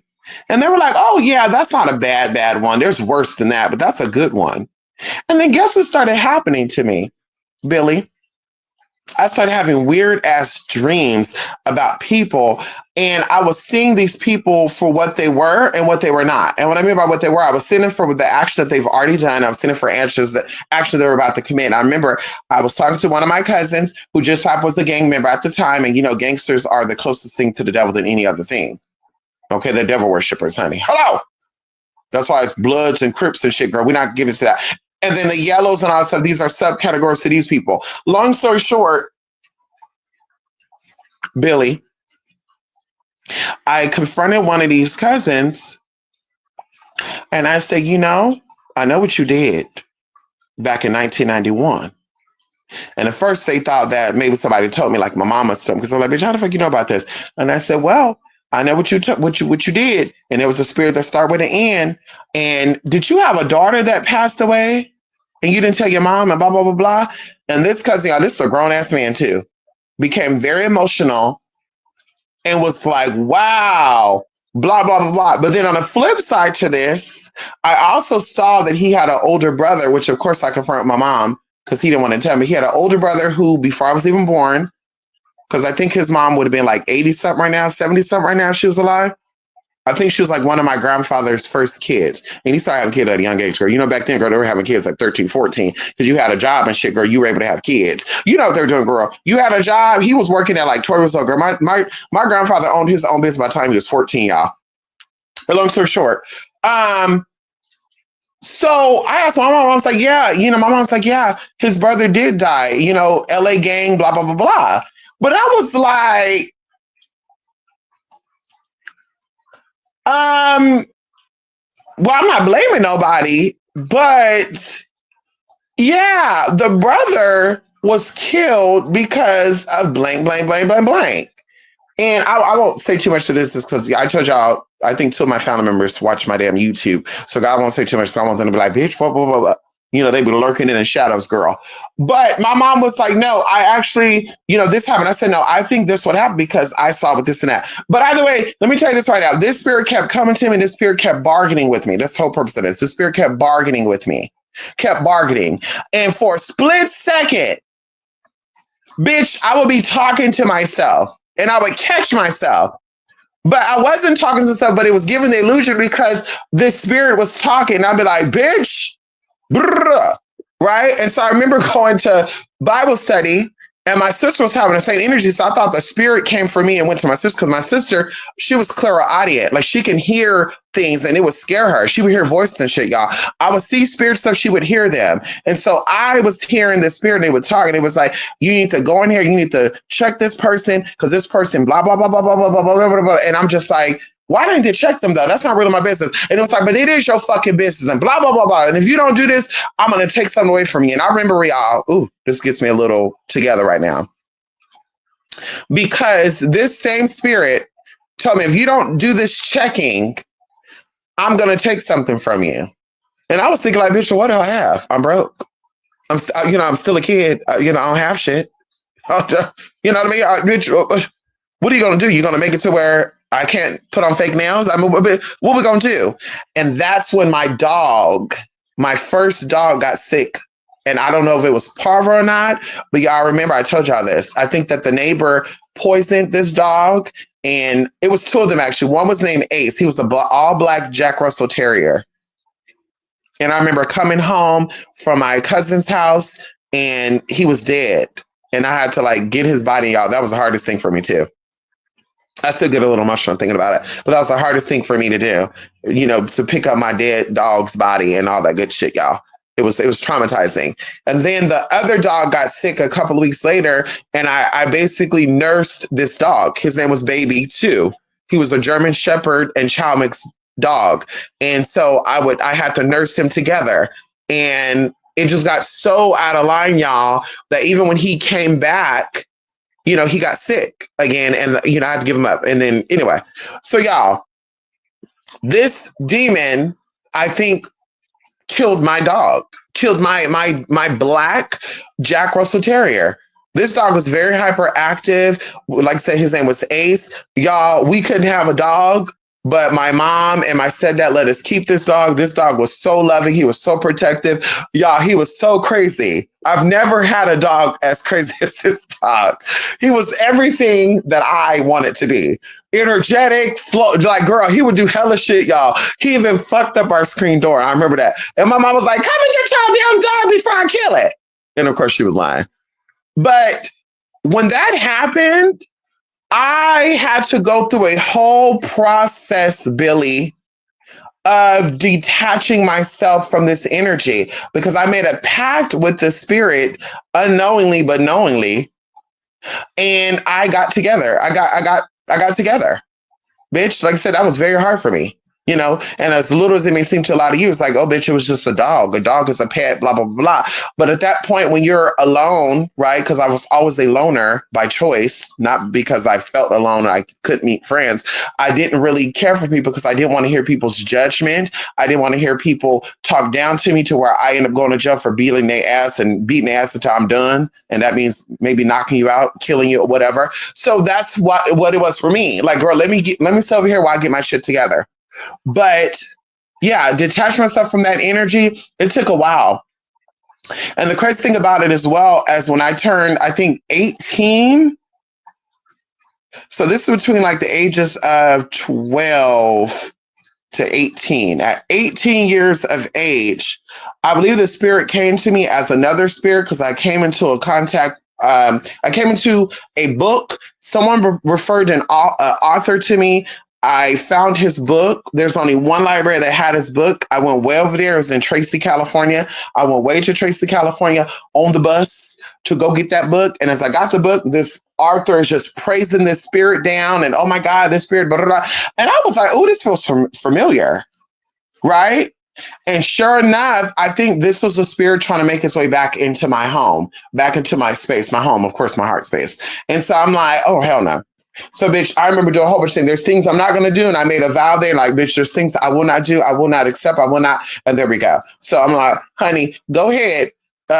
Darker energy. Lucifer's not really dark energy. I mean, if you think he's dark, so be it. But when we say dark, we're talking about dark, dark, dark. And that's not even going to a lot of these Orishas that people think they're dealing with. They think they're dealing with Orishas when they're really not. I feel like they're dealing with demonic entities, because real powerful ancient beings are not going to be sitting there asking people in 2024 to sacrifice a chicken, a cow, a lamb, a goat. And even right now, a lot of people are claiming that these deities are asking for gorillas and shit too. Like, people are out here killing gorillas and sacrificing gorillas for the name of Oshun. I'm just like, girl, that is not, girl. What?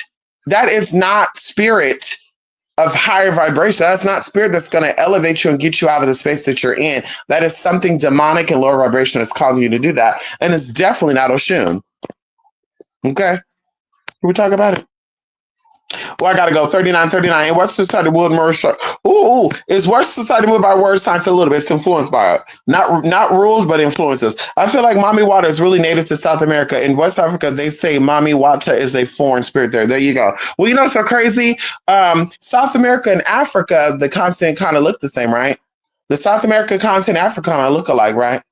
So I definitely believe that. Yes, honey, definitely. Mommy Watch is definitely a South American tea. But of course, she go by something else because the Native American spirit up here, they got her mama something too. Hello. Can we talk about it? Yes. Would the Statue of Liberty be our Black Madonna? No. I think the Statue of Liberty is actually, oh my God, what was that bitch name? Not the Magna Carta. Damn.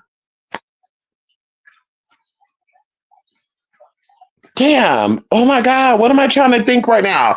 Okay. So allegedly there was another Statue of Liberty and they took her down, allegedly. I don't know. And that I would say that one. The one that we have of now over there, no, I think that that is a Greek deity. Oh my God, what is this person name? And she was a sex change. And y'all know who I'm talking about too. Y'all know who I'm talking about too. And all her followers were eunuchs and sex changed. There were people that had deformities in their genitalia. They were hermaphrodites and all that good stuff. Y'all know what I'm talking about too. And that's the other thing that you girls need to get together too. I advise all my LGBT people and people that are allies to get together and research and do research on your ancient gods and goddesses and resurrect their motherfucking asses up. And another thing too, bitch, if you're playing in the spirit, they're gonna get your ass together too. And I mean by that is if you know goddamn well you a gay man and you try to act like you trans, they're gonna get you together and make you that gay man that you think that you're not.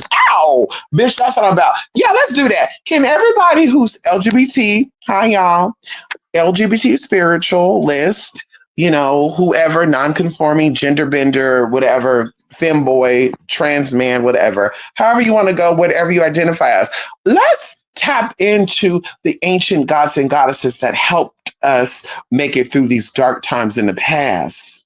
And let's see what type of check, because they're going to be bigger and better. They're going to be stronger because we're supposed to be stronger, right? When we resurrect them, when we revenerate them. So I encourage you all to get it together.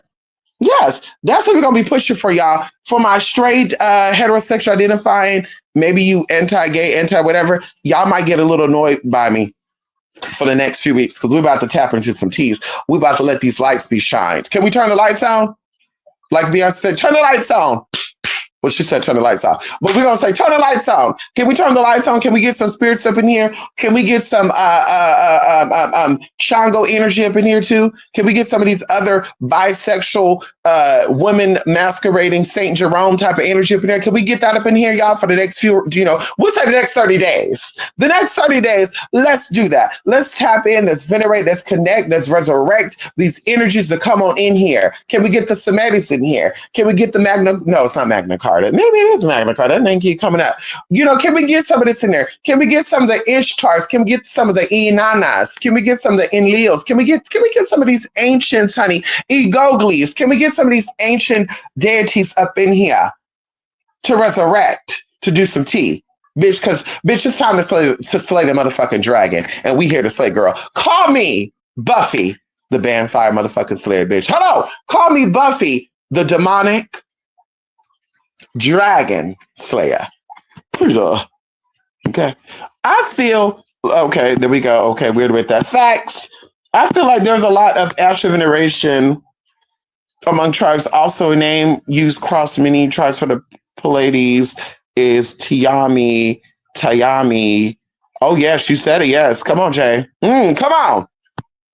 So the Cherokee sun goddess would connect to Oshun. So I don't think she's a sun goddess, though. I don't think she's a sun goddess. Like I said, give me some time, and I'm gonna cite my sources. Here we go. I'm gonna cite my sources because I believe the book is $69 on Amazon. I think it's $69.95. But who knows? Because I bought a book on Amazon for $30. What, 8 years ago? I went back online, girl. Amazon won $120 for that book.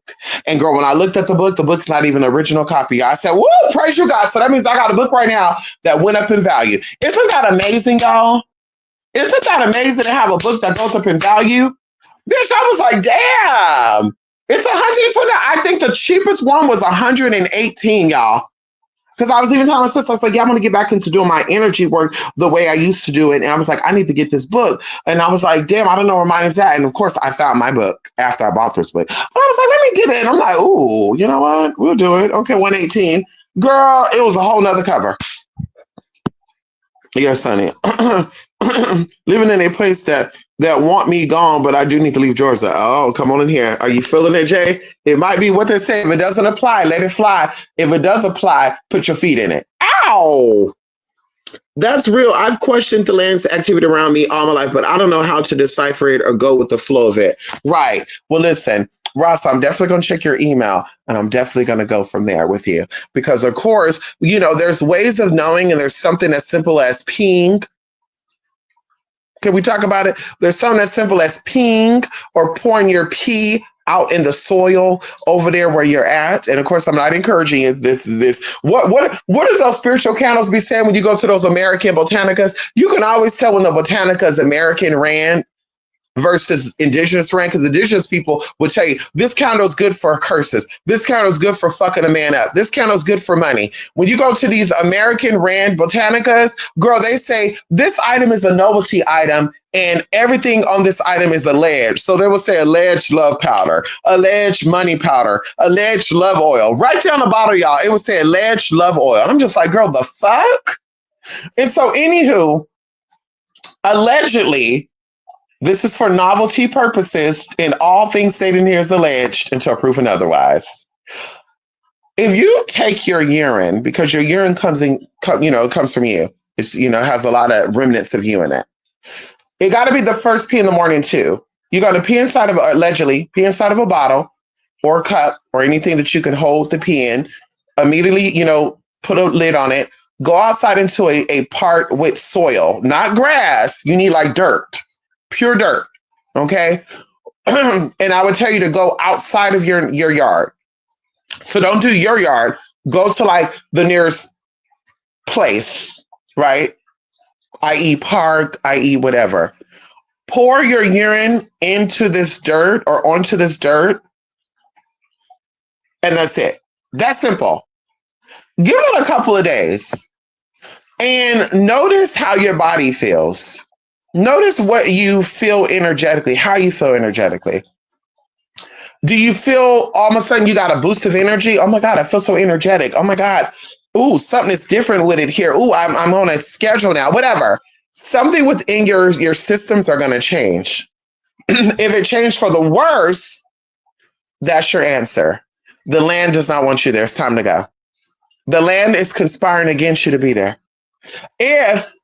Allegedly, if you do that and everything starts to change and elevate for the better, system-wise, like I say, you're sleeping better, you have more energy, you feel more drawn to do things, you want to get out and see the world, then the spirits there love you there. The spirits there want to work with you to help heal you. Of course, every place that we go to is temporarily, nothing is permanent. And so, of course, I look at things as elevation, and that's what it's about. And of course, I was going to get into a story right now, but I'm like, no, let me not do that. But yes, so that's what you do. Allegedly, you take your urine, you go into a dirt, dirt, a place with dirt, raw dirt from there, pour it in there, let it sit there, let it do its thing. You leave. Okay. Let it sit, let it marinate. Give it a couple of days. Within about a week, you just notice your energy, patch your energy. What are you feeling? Are you feeling more drained? Are you feeling more rejuvenated? Are you feeling motivated? Are you lacking motivation? Are you wanting to? See what you feel like. And then that's how you're going to know. Okay. I've always been attracted to spirits and deities who are associated with magic and sorcery. Does that mean I watched too many fantasy movies growing up, which I did? It could be. I also think that people escape their reality. I think that people have something called escapism, and that may not even be real. But I think that a lot of us, we've experienced things in our life, and we want to escape from that reality. So magic is a way to escape. A lot of people sit here and act like they're magi's, magicians, powerful witches, lots of the good shit, but they like to really give that example. So you could tell people who are fascinated by it and who actually walk the walk. And I would like to say, I think I walk the walk. And anybody out there who know me personally who do not think I walk the walk, please come forward and say you do not think I walk the walk, so we can show you that I walk the walk. Hello?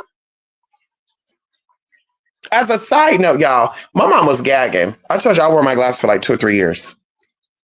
And after the healing thing, I don't have to wear my glasses on. Girl, I saw my mom. Girl, my mom was all like, oh, you could drive without your glasses? You drove all the way up here without your glasses? I was like, yeah. Oh, what happened? I was like, what do you mean what happened? You can see, mama, I'm never blind. I have astigmatism. Astigmatism means you're blind. It just means that you can't see everything clear. But it's not like, oh, girl, I'm seeing 3 stop signs. I'm seeing 4 lights. Like, I guess some people have real bad astigmatism or myopia. I don't know. But I just see, it doesn't look like it's 4K. It gives it 1080p, if that makes sense. So I definitely could see. Okay, I definitely can read. I told y'all I printed out my eye papers to show you I have astigmatism, and I missed only 2 letters at the bottom line at the eye doctor. And this is without my glasses covering the left hand and covering the right eye, covering the right eye and the left eye. I missed 2 at the very bottom. So I have 20/20 vision. Now, of course, somebody said, well, I think it's 20/20 in one and 20/18 in another. Yeah, I think I have 20/20 in one eye, 20/18 in another eye. And I have astigmatism in both, but one is worse than the other. But either way, girl, my mom gagged, and she was like, and girl, that was the first time I heard my mom give praises like that loud. She was like, wow, isn't God good? I was like, well, of course God is good, but girl, God's gonna always make sure that I'm able. Hello, can we talk about it? Because God is able. God is gonna always make sure I'm able because God is able, baby. And I put all my trust in the universal energy that operates in all of us. So you got that right. The universe is gonna take care of my motherfucking ass, bitch, because I'm with it, without it. Hello. Wichita. Going into no, okay, wait. I got it. Yeah, hermaphrodite. Now the other native deities for sure, y'all. Listen, I'm gonna have to go back. There's real stuff that has son been telling me to go back home, but I've been kind of brushing off. Maybe it's time to head back to Cali. Listen, there's no place like home. And a lot of people don't understand, Jay. I don't give a fuck what nobody say. California is where it's all at. I love California. California is where it's at. I love the people. I love the war. Oh my God. There's just, if you had to, I could write a whole fucking dissertation on California. If you like, girl, I could go into California. Yes, it has its bad, but every place, life is about, it's a balance, good and bad. But overall, it's good in California. You don't hear of segregation like that. You don't hear of people. Like I said, I love California. There's no place like California. No place like California. I've been a lot of places. There's no place like California. The people here, the cultures here, we're all a melting pot and we respect each other's culture. Yes, you have some people that don't like it. Some blacks that don't like Hispanics. Some Hispanics don't like blacks. Some Asians don't like blacks. But for the most part, if you go to an Asian restaurant, you're going to see everybody eating there. You go to an Indian restaurant, you're going to see everybody in there. You go to a Mexican restaurant, you're going to see everybody in there. You go to a Chinese, like regardless of where you go, a soul food place, if you have one in your neck of the woods, Sacramento, the Bay Area, whatever, you're going to see Asians there. You're going to see everybody. You might even see Asians in there cooking soul food. Like that's what I love about California.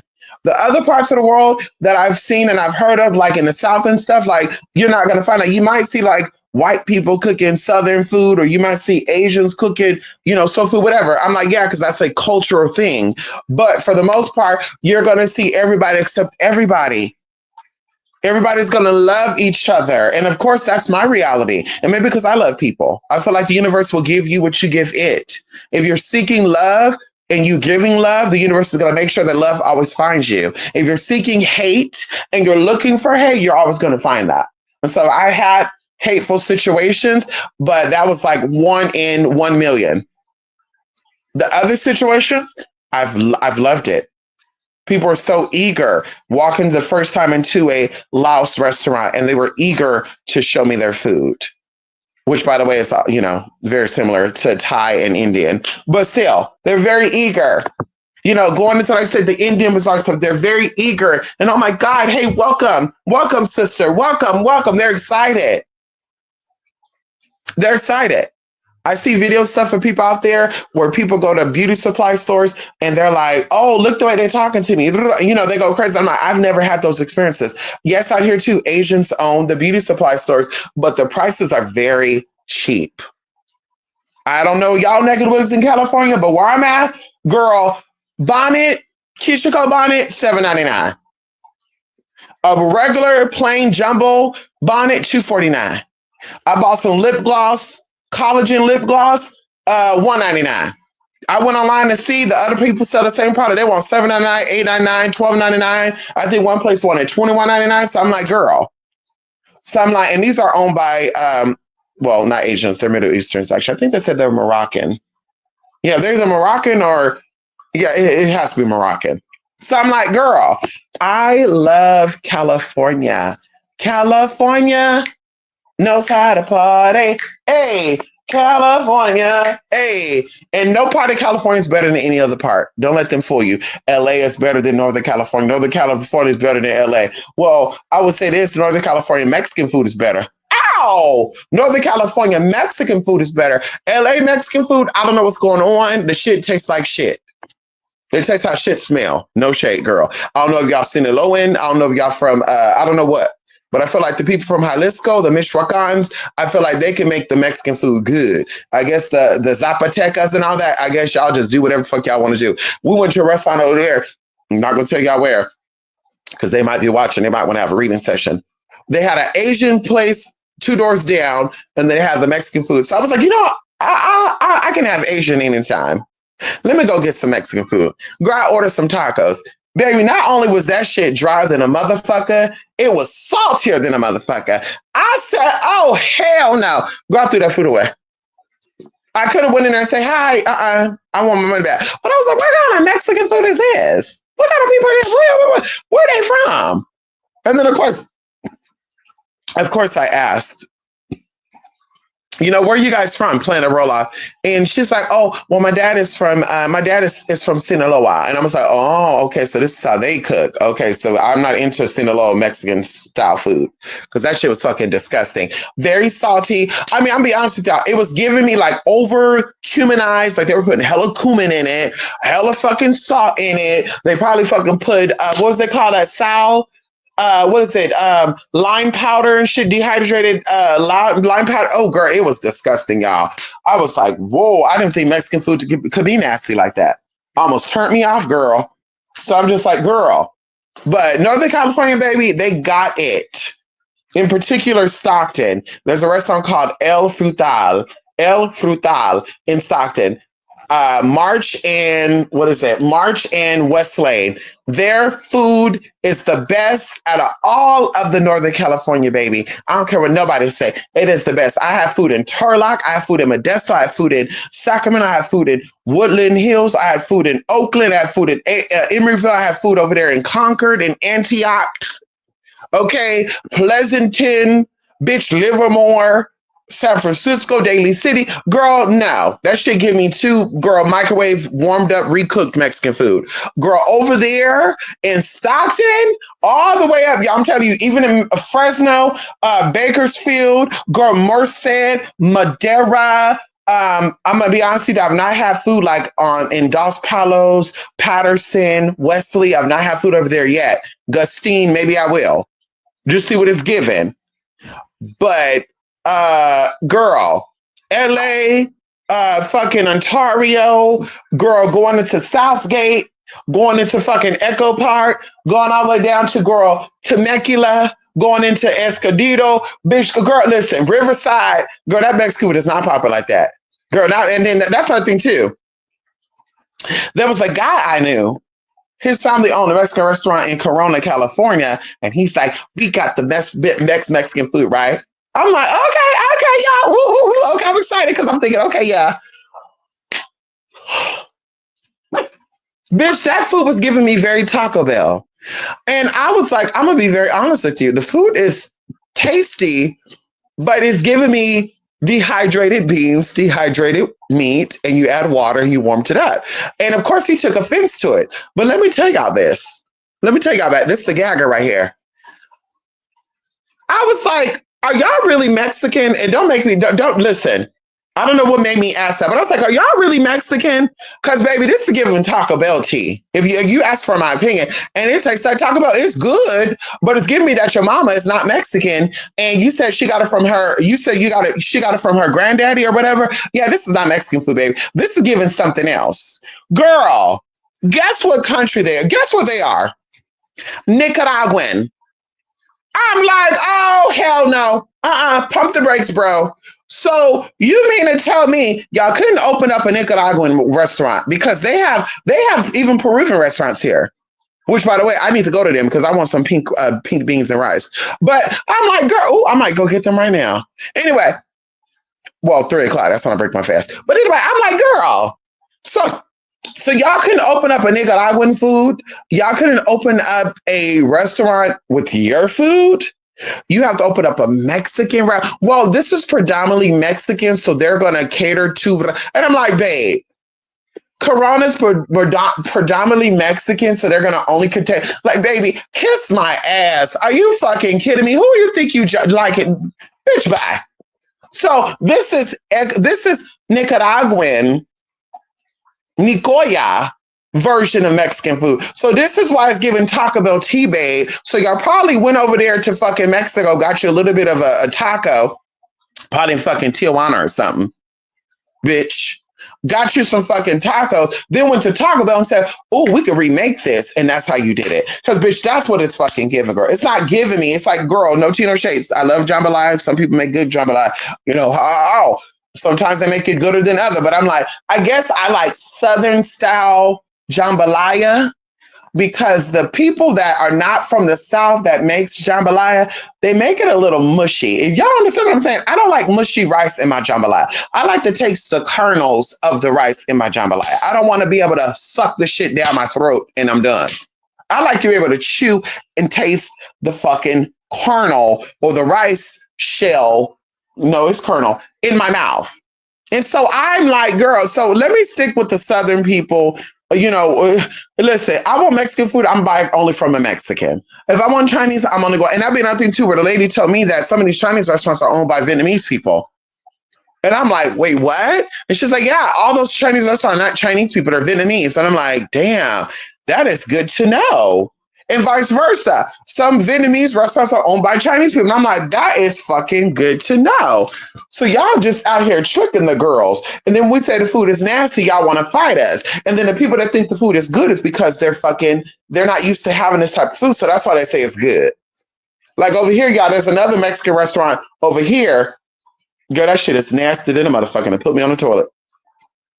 Girl, it be packed in a motherfucker, girl. They have the lines out the motherfucking door. I remember I had a wet burrito from them. I was like, yeah, I'll take a wet burrito. You want spicy mild? I'll take mild. Because I'm like, girl, bye. Girl, had that mild shit. I got halfway through that burrito. My stomach is already bubbling. I said, oh, hell no. Girl, it was salty. I didn't taste no other season but motherfucking salt. And I'm like, no wonder why these white folks, no tea, no shade. I said, I wonder why these white folks like eating here because the shit, they're not used to having any other type of food. So if they went to Stockton, they're going to gag with what Mexican food should taste like. Because this shit tastes like Taco Bell. No, that shit was worse than Taco Bell. I take that back. Taco Bell has some type of flavor because, you know, they put lettuce, tomato, and shit. That shit was disgusting, y'all. It was the worst shit I had.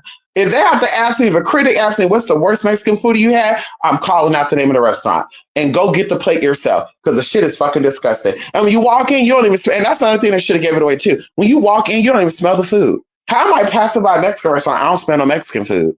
How am I walking through your door and all I smell is corn chips? Where's the refried bean smell? Where's the fucking tortillas being made? Where's the fucking cheese, girl? Why do I smell any crema? Like, bitch, where the fuck is the fucking meat being cooked, girl? I don't fucking smell nothing. Carnitas, I don't smell nothing over here, girl. What's going on up in here, man? And then I checked it back. One time it did smell like rice. I did take that. Let me take it back. They lucky I needed some Jamaica. And that's the thing too. That shit tastes like Kool-Aid. And that's why she gagged when I said, is this real Jamaica or is this Kool-Aid made? And she's like, Kool-Aid made? What does that mean? Girl, is this packaged Jamaica or did you guys take the actual flour and make this? I don't know. Okay, what's the last time I'm coming in here? I've not went back, girl. Okay. So there you go. Let me really go, y'all. I gotta go. That's why, I guess, gotta love Cali. That's the motherland. Right, come on, honey. Cali is the motherland, honey. She's the queen, honey. Come on, Cali. Ow. Listen, y'all, let me go for real. I never stood on Black Ice, California. That happened in Georgia. Lord, ooh, honey. Listen, Jay, I seen videos of people, the bus driving in Maryland on ice, sliding across the streets and shit, and people just loving it. They're just loving it. They in the boat. They're in the bus. Whoa, girl, I'm sorry. If it's a snowy day, I'm calling in. I'm not going to work on a snow day. I'm not going to work, babe. And I'm not getting on no bus. I'll ride my bike there in the snow, bitch. What? The fuck? Girl, could you imagine on a bus and a shit slip and slide and you're, oh my God, no. Mm-mm, I don't want to think about that. Mm-mm. Now I heard Texas has the best Mexican food. Oh, wait a minute. Mm-mm. No. Jay, whoever said Texas has the best Mexican food, they lying, Jay. Texas Mexican food tastes like crap too. I said it. Those Tejanos over there, they don't know how to put it down like the Californians. What do they call California Mexicans? Telexicans? Everybody got that cute little word, right? The Mexicans in Texas, Tejano, Tejano. Yeah, honey. Can the Californians get a cute little T, Telexans? Can we call them Calexans? Yes, honey, the Calaxo, the Calexo, the Calanos, the Calanos. Yes, honey, can we call them that? The Calanos, they know how to cook that food. Yes, honey, shout out to my Mexican people over here in Cali, honey. Okay, I feel like singing Whitney Houston's song, I Will Always Love You. Yes, honey. Corona. Yes, honey. Corona. Yes, Jay. Remember I told you? And he been trying to get me to go there. And then he was like, oh, you can move over there to Marietta. And I was like, where's Marietta? And I was like, oh, that's nice over there. Then I ended up having a class over there anyway. Last year, I think it was last year. I was like, oh, it's beautiful over here. But he was like, move over here. I need to see you every day. Then, girl, his girlfriend, a baby mama. And I'm like, girl, tell this bitch that we friends. Because she over here cussing me out. And what's your number, bitch? I want to read you down in Spanish, English, and sign language. I said, what? I said, what the fuck? What did he tell this bitch? Girl, she was heated, y'all. She was like, do you not know it's 3 o'clock in the morning? Because he messaged me at 12 o'clock. I messaged him back because I didn't see the message. And she gonna text, and I knew it was her ass because it was given very woman responding. And I was like, wait a minute. And she was like, do you not know that he's asleep?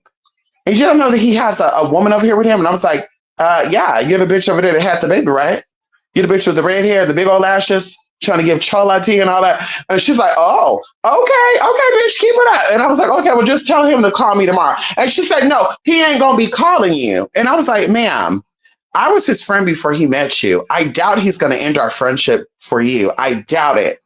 And then sure enough, girl, she's like, oh, I'm going to make sure he block you. And if he don't block you, I'm done. I'm going to take his kids. So, of course, I kept all that shit, girl. Told him flat out, oh, you might want to look at your messages because she was talking about that if you don't end our friendship, that she going to blah, blah, blah. And he was like, y'all both need to calm down. And I was like, baby, yeah, there's some sister wife shit going on here. Baby, you're my friend. I don't want you like that, babe. You're my friend. So you tell people to calm down when it's your old baby mama or your baby mama and your current girlfriend. We're not like that. And I'm not telling you to make an ultimatum, but baby, if you're with her and all that, I'm not going to be texting, calling you. You text me during these hours, I'll respond back. If I don't respond back in those time, we won't be responding. Because, bitch, next time this bitch try to get on that phone and try to do a little weird shit, talk about she going to read me down in Spanish, English, and in sign language, talk about, call me now. She trying to video call me and shit. I'm like, girl, if mama do that cut in again, baby, it's going to be on and popping.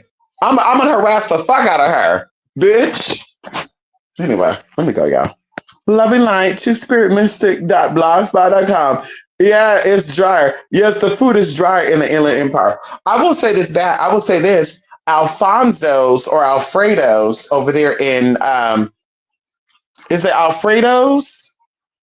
It's Alfonso. Why do I feel like it's Alfonso's? There's a Mexican place that you drive up over there on the borderline of Rancho Cucamonga and Ontario. Right there on the borderline. And they had the best. And it could have been the cheese. See, that's the tricky part, y'all. Because Stockton have a Mexican restaurant called El Forastero. And this restaurant, their meat makes the nachos because I bought their cheese separate on the side and I stuck my tongue in it, y'all. And that shit was disgusting. I was like, but how does it taste good on the nachos?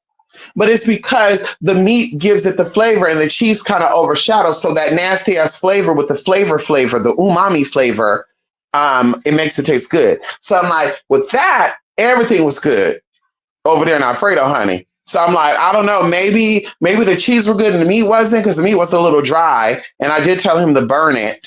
So he did kind of extra burn it, but he was a sexy motherfucker too. And he opened that window and leaned over and was like, your total is 11.48. And I was like, okay. I got me some horchata. And baby, he gave me that and he's like, here you go. I was like, oh, thank you so much. I was like, let me pull over and have this right now. Baby, I tore that shit up.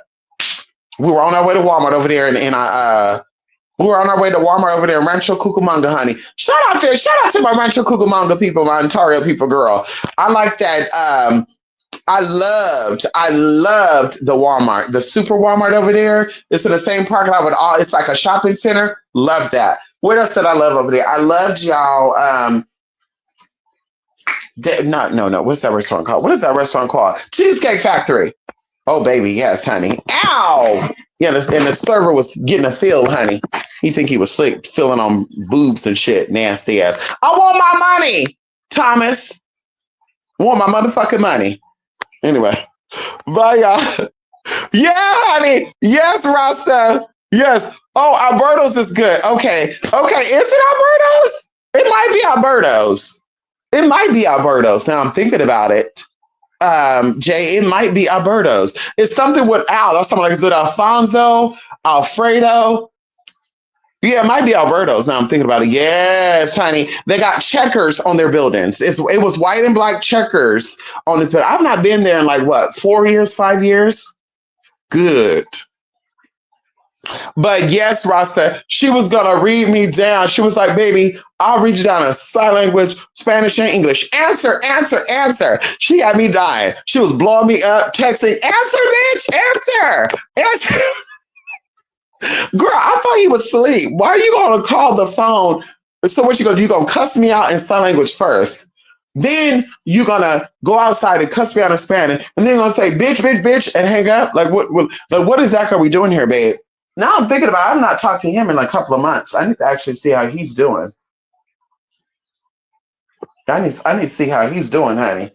Because this lady, she thinks she's slick. She having baby after baby by him. She want to trap him. Yeah, she having baby after baby by his motherfucking ass. Now I'm thinking about it. Because they went down and he having one daughter. He meets this girl. And all of a sudden, honey, he having kid after kid after kid after kid. And I'm like, damn. And he only been on this girl. I think he only been on her for like a couple of months. No, I take it back. Damn, time fly. It's been actually 3 years now since him and her has been dating.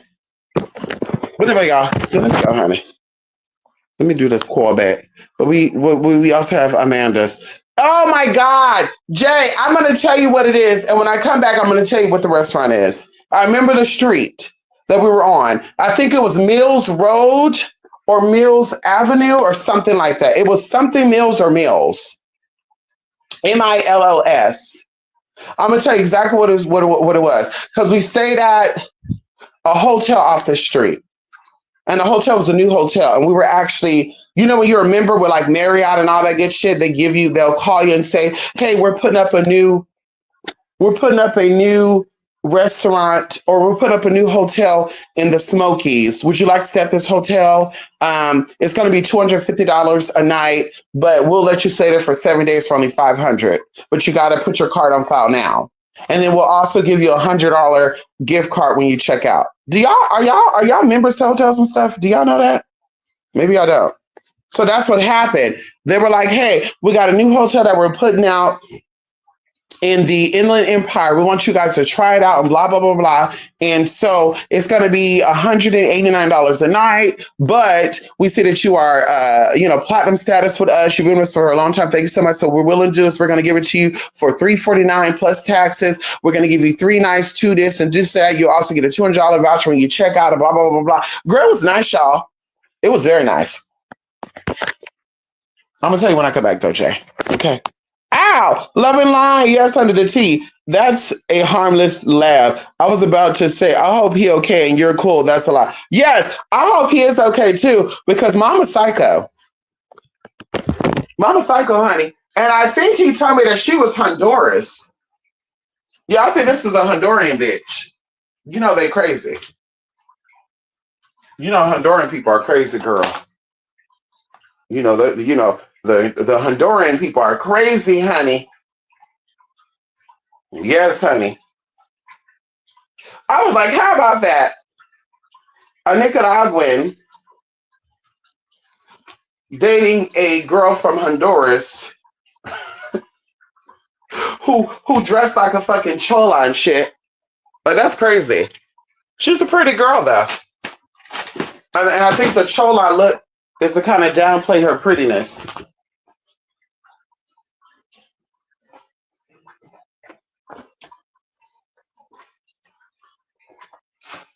That's what I think. Don't quote me. Oh, hold on. Oh, girl. Oh, girl.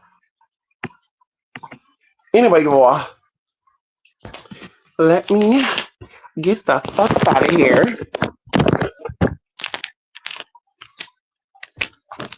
And you guys will be seeing me again soon. Y'all tell me what energies y'all want me to tap into as well. We'll do a quick little 1-2-1-2. Even if it's gonna be a quick little short video where I get up for 30 seconds, tap in and say, okay, this is what I'm seeing with this, that, blah, blah, blah. We can do that. Oh, and there's 2 things I want to do. Not tonight, y'all, because I got some things I got to. Hell, maybe I'll come back later. I don't know. I do need to touch on some tea, though. I need to touch on some tea about a bitch named B. No plan. Anyway, y'all.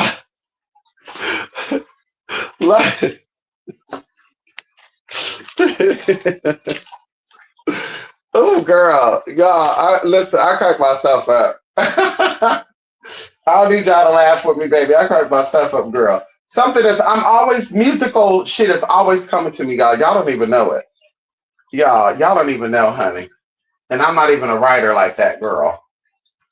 But some type of rhyme or line always coming to me, honey. I'm like, I need to write some songs.